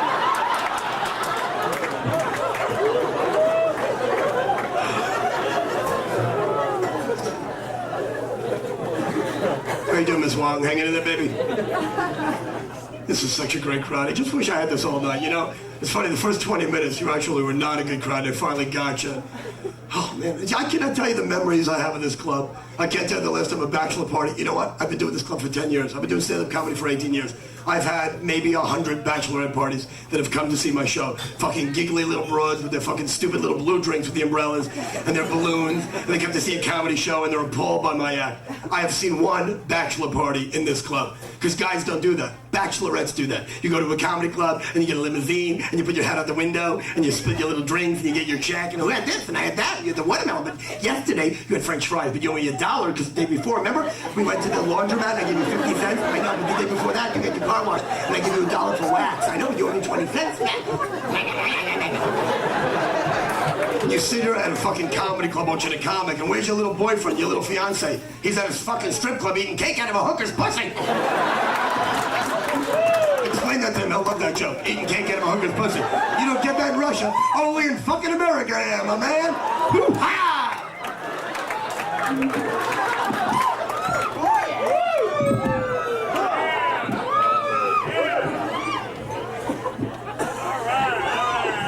Do you know how to say that in Russian? Eating cake out of a hooker's pussy? There are no hookers in Russia. They don't talk about pussy. Just try to explain it to them. Hooker's pussy. Just give it a shot. You shut up. I get this under control. Oh, man. The blonde's man. No, what did she say? What did she say? What did she say? What are you mad? Now you're mad too? Now you're mad too? I'm trying to welcome him here to my land. So out of all the places to come in America, ask him how fucked is his travel agent that he wound up in Walnut Creek. It's not the best part of California. You know that? Okay. In San Francisco, that's the thing. I can make people mad when they don't even understand me. That's how good I am. That's how fucking good I am. That's good.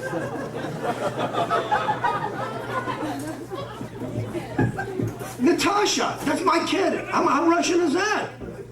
God. Let's review everything we've learned so far tonight. Oh, man. Anyway, Daddy-o, what? story about what you know what? I remember about Florida. I know. I was going to get to that. I didn't forget about that. I got a million. I'm not finished. I'm just taking a break for it. Can I breathe for 1 fucking second? God. Sorry, there's nothing to do with Walnut Creek. You know, I'm trying to entertain you. I give you an hour. The other 23 fucking hours, that's your problem. God. All right. Anyway, the Florida story. And I get back to the Russian guy. You know, he's going to be so surprised. I actually have the bear. I'm bringing the bear out. Shh, don't tell him. Don't tell him. The whole family. They say this is fun for the whole family, but there's nothing out there. It's harder for guys to get together with their girlfriends, for men to get together with their wives.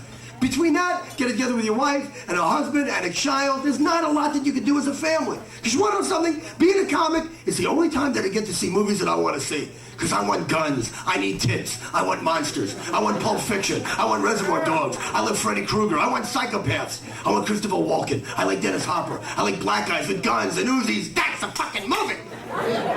When I'm home with the wife, it's fried green tomatoes with the rivers up your ass and Howard's End, and the piano, and the bridges of Madison County, and the Joy Luck Club. They're not even movies, they're like 2-hour douche commercials. Oh my God!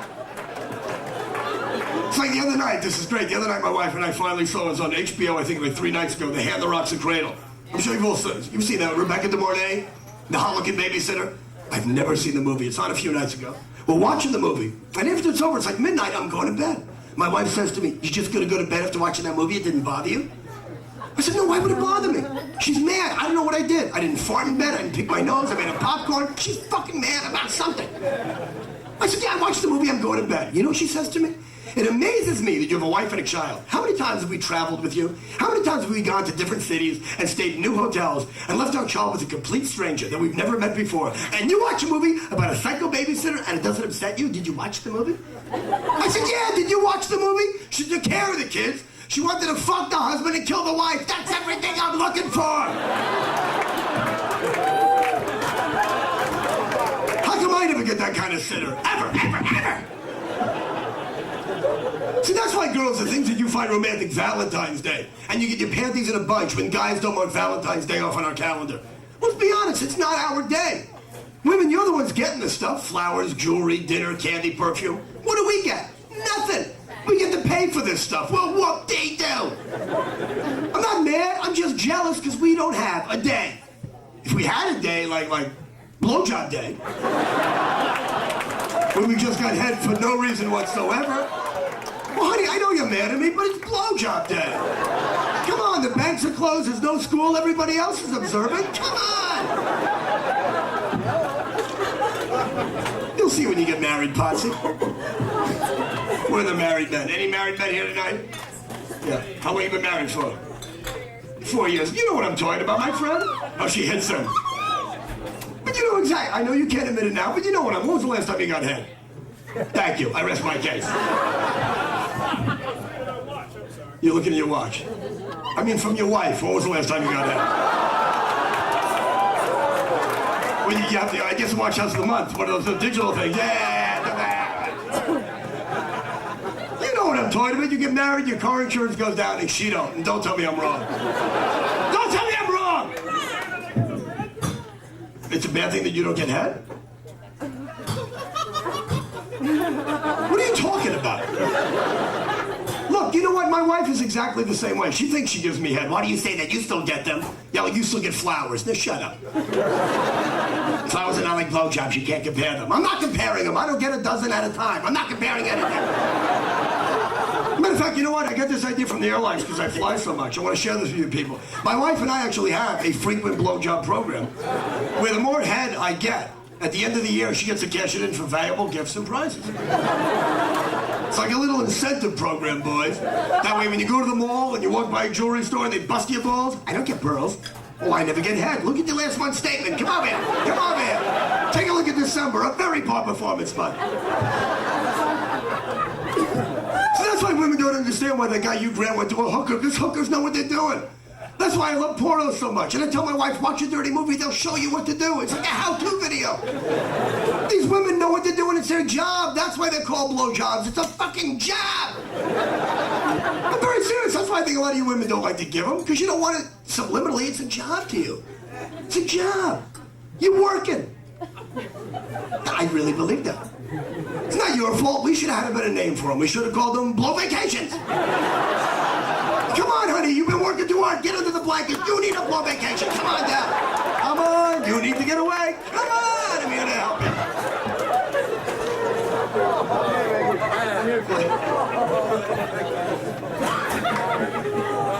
Did Bubbles tell you that we're available for kids' parties? I got puppets. It's fun for the whole family. Oh, man. So I'm telling you boys, be proud to be a guy. I'm not a sexist guy. Excuse me? Excuse me? What have I said that's sexist? Tell me one thing that I've said tonight on the stage that's sexist. Thank you. You can't think of anything. Can you? No, you can't. Not at all. Not at all. I sound like I'm sexist, and I sound like I'm racist, but I'm not. I am not at all. I understand, you know what? So the other day, I was playing in LA, and this Haitian guy is in the audience, and I'm making fun of third world countries, and he says to me, you don't understand that people come to America from these countries for the American dream, and we can't seem to find it. I said, fuck you. There's Americans that can't get a piece of the American dream. You know, fuck the Statue of Liberty. That whatever it says. What does it say? Give us your poor, you're tired, your huddle masses of shit. Whatever, I'm paraphrasing, but it says something like that. What kind of a lame-ass ad campaign was this? Start on a high note. Give us your hard-working people with vowels in their name who've had their shots, who speak English. Then if nobody shows up, then you go after the huddle masses of shit. Don't start with them. Send us your fucked-up retards with AIDS and leprosy, you one-legged, one-eyed morons. You chicken geeks that bite the heads off animals. Send them over here. I don't know when the last time you went to the DMV, but in LA it looks like the fucking bar from Star Wars.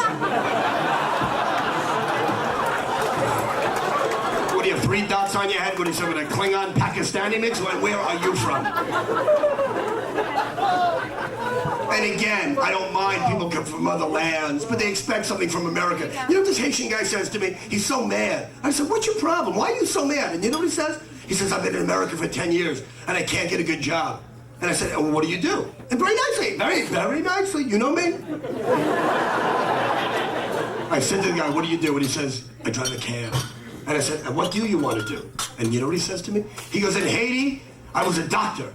I said, fucking Haiti, I could be a doctor. What does it take to be a doctor in Haiti? What do you need, a chicken foot and a Band-Aid? Buddha, Buddha, Buddha. Dr. Man, Buddha, Buddha, Buddha. People come from Haiti and Mexico and Guatemala. Have you been to Mexico? It's a dirty, filthy, disgusting country. And you would think with all the cleaning women that come out of there, you would think that if each one of them picked up one piece of shit on the way over the fence, that it would be a very nice area. You would think that. Man. How you doing, kid? So, Potsy? The girlfriend's on the pill? You're 23 years old. Isn't that nice? Isn't that nice, Potsy? So I'm telling you, man, be proud to be a guy. Be proud to watch porno. The older you get, you're never going to stop beating off. You know that, don't you? You don't talk about beating off at all. When I was your age, I thought I was the only guy that beat off in the world. It's okay, man. You can tell us. You beat off. Be proud. Do you know he beats off? 4 years you've been dating him. And you don't know he beats off. You never told me he beat off? Do you beat off? You don't beat off. I'll let you know when I need you. You've been with her for 4 years, Potsy, but you don't live together, right? So what do you do when you're horny and she's not around? He doesn't get horny. Oh, you need me. I can make you so happy. Oh, I get so horny. Let me have you. Yes. You're very pretty. I'm sorry about the blonde jokes. No, it's not all right. I embarrassed you. It was not. Yes, I did. It was wrong. Because I teased you and I picked you out, and it was wrong, and I think you should punish me after the show. Yes. You know, Potsy, you've been with her for 4 years, and since you met her, when you beat up before you do it. No, you've never beat up. You know what I'm talking about, though? Shaking hands with the unemployed, choking the chicken, you know. You've never masturbated in your whole life, Potsy. What else you tell me? You've never peed in the pool? You pee in the pool? Yeah, you pee in the pool. That's okay, but you've never beat off? So then what do you do when you're horny? When you wake up in the morning, you can help me, help us. He doesn't get horny ever. But you've had sex. But he must be horny sometimes.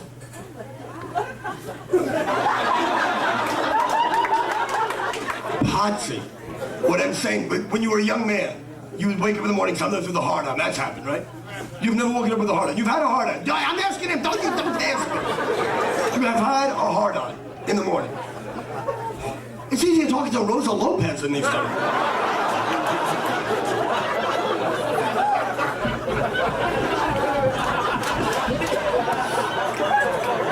If I was a rich man, I got it all day long.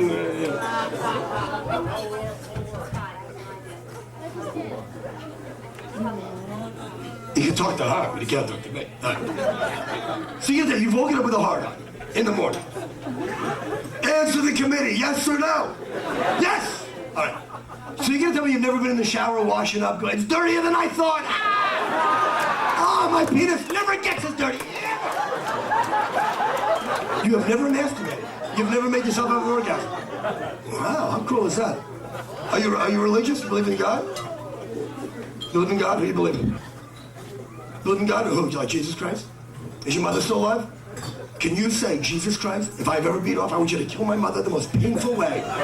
Jesus, Bible, I've never asked you for anything, but if I have ever beat off, I want my mother to get the most painful cancer that anybody could ever have. Jesus, please. I've never, please, Lord Jesus, could you grant me one? Ah, you can't say that. I win. Case closed. Thank you.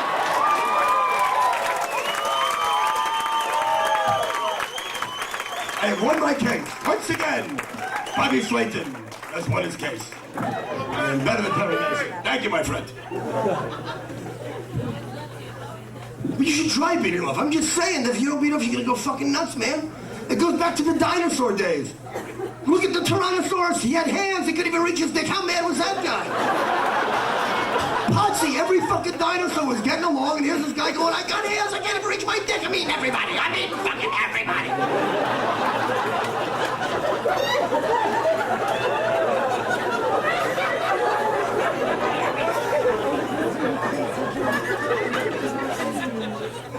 It's not like I didn't try.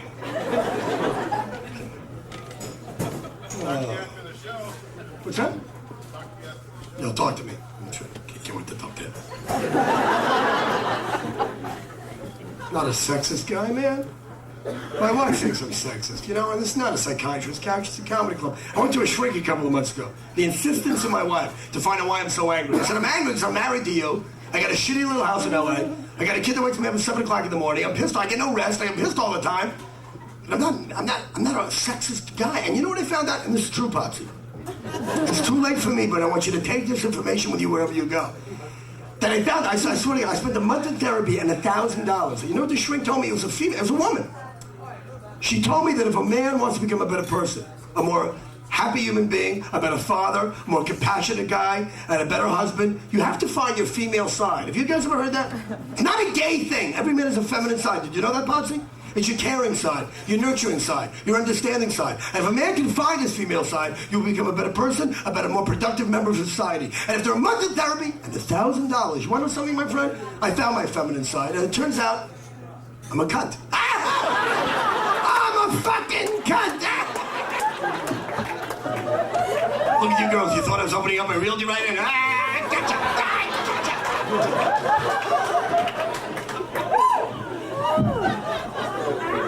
I'm a cunt. So funny, look at you women. You've never laughed at the C word. You kind of like, he said cunt, but he called himself a cunt. Can I laugh? I don't know. But if a man calls himself a cunt, is that funny? I don't know. I'm gonna have to look that up in my little girly book. Cunt is an international word. Doesn't matter where you're from, huh? Cunt. They're all over the place. You just spell it with a K. But it's just, hey, there you go, my brother. Doesn't matter where, they're all fucking cunts, huh? There's the international thing. Cut. I don't do that at the kids' parties, if that's what you think. I don't do the cunt joke. I have a puppet. Sometimes he'll call the kids a cunt, but I hit the puppet. Hey, look at old cunt. Bad puppet. I say bad puppet, I say. I hit the puppet. I can't call her a cunt. She's 6. You're a bad puppet. So I'm like a role model for the kids. By hitting the bad puppet from calling the kid a cunt. Don't you see what I do? I don't talk that way in front of my daughter. I got a little girl, she's 7. Once in a while, she's heard that word, because I did it like on a comedy special. And she says, Daddy, am I a cunt too like Mommy? No! No, you're not a cunt. Mommy's been working on this for a long time. Your mother's a cunt, but you are just 7. You can be a cunt someday, but it's gonna take a lot of work. You don't just become a cunt like Mommy. Your daddy's a little cuntessa. That's right, you get some rest. Daddy loves you. You gotta talk to your kids. It's important you give them quality time. It really is.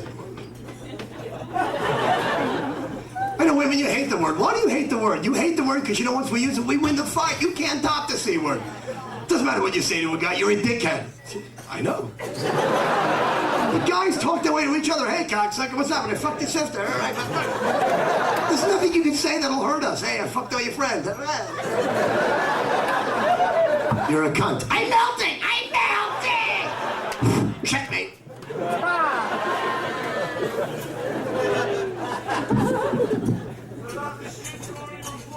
I will tell you the story if you just back off, motherfucker!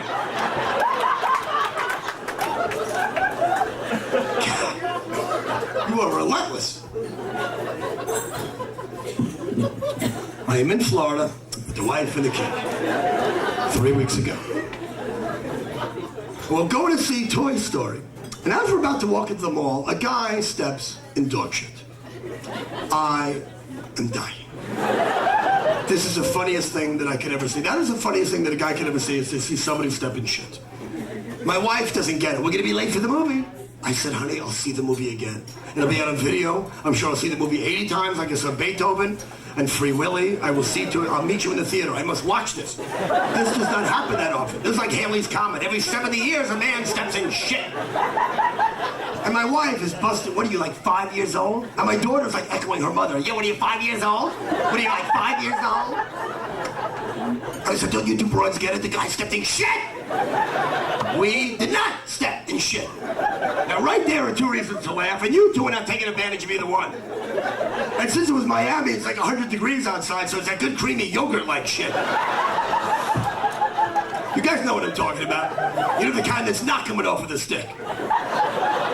You know the kind that you step in it for the next 3 blocks, it says Reebok on the cement.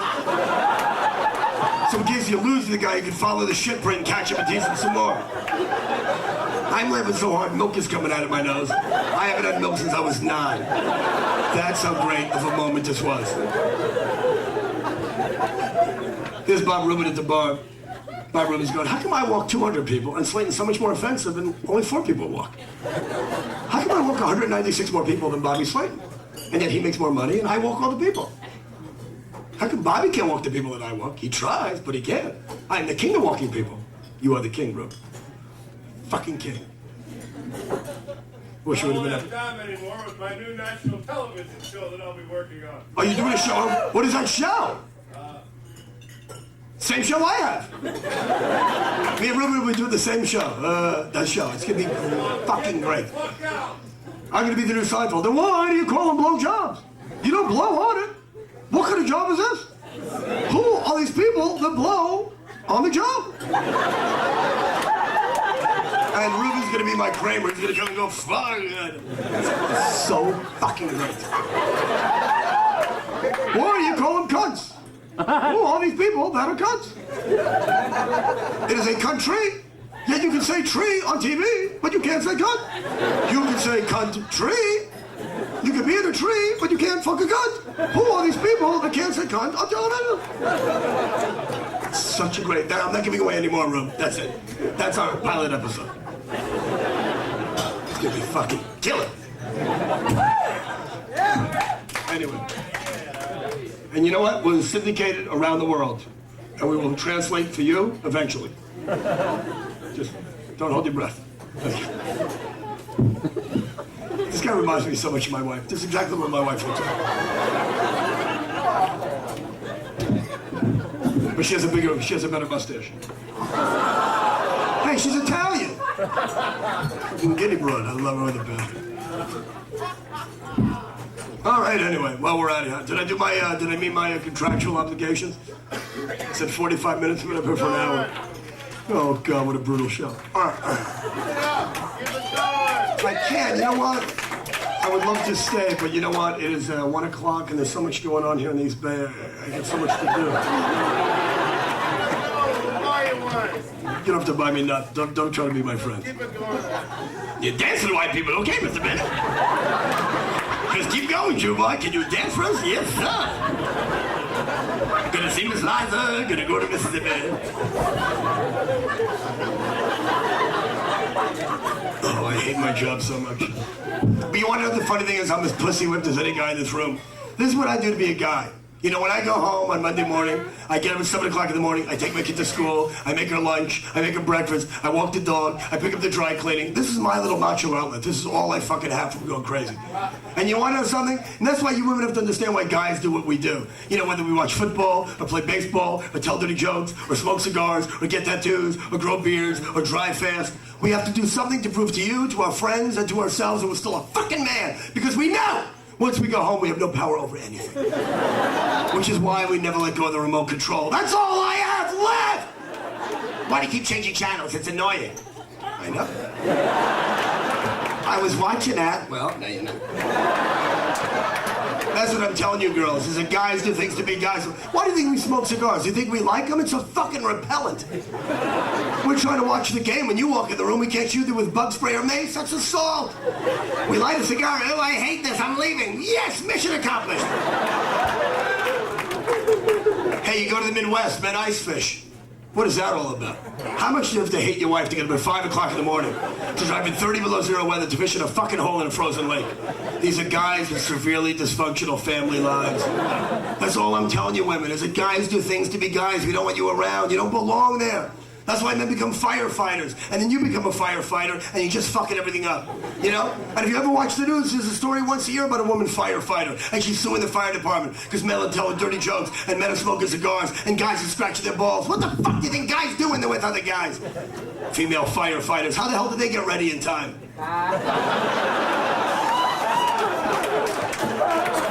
You know, these guys are in the truck. What, is she still in the bathroom? We gotta go! I don't know, she can't find a hat to match the axe. Why don't you talk to her? What are you gonna tell me, ladies? It's another stereotype? Show me a woman here tonight that got ready in under half an hour. Yeah, well, look at you. You're like an animal. You're a slob. You're disgusting. I mean, a woman who cares about her appearance. You know what, sweetheart? You look lovely. And I'm sure that you think that you got ready in under half an hour. And in woman time, which is much like dog years. I'm not trying to compare you to a dog. I'm just saying the time moves differently for you than it does for us. Like, it's like dog years, it's like women years. Honey, I'll be down in a minute. And your delusional fucking feminine head, it is a minute. It is a minute. But we've been watching 60 minutes. We go by TV time, and watch time, and calendar time, and newspaper time, and the time the sun moves from one side of the fucking world to the other side of the world. You know, I don't even know what my wife does in the bathroom when she's getting ready. She goes in there, she locks the door. I hear like all this heavy machinery going off. Chainsaws, blow dryers, hair machines. Smoke starts creeping out of the crack of the door. She comes out hours later like Grandpa Munster after a shitty experiment. Still looks exactly the same. And God forbid, fellas, you don't tell a chick how great she looks the minute she comes out of the bathroom. They make you feel guilty. Because don't forget, whatever they did in there, they did for you. You don't notice my hair? I did this for you. And about my dress, I bought this for you. You want to do something for me? Make me a sandwich. Wash the car, paint the house. I got a list of shit you can do this weekend. And your goddamn hair is nowhere on my list. Did it for me. Always thinking about me, aren't you, sweetie pie? I'm going to go watch the game. For you. Hey, I don't want to watch a game. If you did the hair for me, I should watch a game for you. And have a couple of beers for you because you bought the dress for me. You're doing a lot of shit for me. I'm just trying to catch up. I'll see you in a couple of days. Love you. So I'm telling you, Potsy. But you're a young man, have some fun. I see these young guys get married, they have kids, their life is over. Now's the time when you can go with a buddy to like Lake Tahoe. Maybe just, have you ever done that with a friend? You ever drive to Lake Tahoe? Vegas? But you've never driven up to Lake Tahoe with a friend. Now your girlfriend with a buddy. Maybe one night have a couple of brewskis, get in the car with a t-shirt and just go! Well, you should do it sometime, man. Do a little male bonding, have some boys night out. Because once you get married, it's never gonna happen anymore. So I know when I got married, I tried to do that with my wife. Let's go to Tahoe. And then 8 hours later, she's still fucking packing, dragging shit down the stairs. The car looks like the Beverly Hillbillies moving out of bug tussle. What are you doing? We're not moving. Well, Lake Tahoe, it could be hot, it could be cold. What if it rains? What if it's nice? What if it snows? What if we go skiing or snowmobiling? We come back and it warms up. What if we take a horseback ride? Let's say we walk around. We come back and we do aerobics, and we swim, and we play tennis. We come back. Let's say we go to a nice restaurant or a shitty restaurant. Let's say it rains, and we dance. We come back. We'll go out again. Honey, it's a weekend. I'm gonna gamble. I might fuck you, and then we're going home. I take your diaphragm and $10 in case you get lost. Let's go. What I'm telling you, young man, is be proud to be a guy. I'll say it one more time. I'm glad your girlfriend has G-spots. Have you found all that? And her erogenous zones?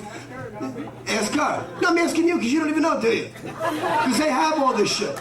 You know, clitorises and places and things and areas. You know what, women? Tell your boyfriend what you like, but just don't do that to us.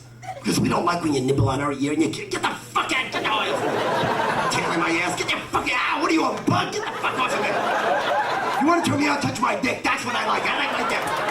That's all I like. Everything else is annoying. Get the fuck off of me. My dick. That's what I like. That's why men invented the necktie. Nice tie. Penis, penis, penis. You've been great, Walnut Creek. Thanks for everything. See you later.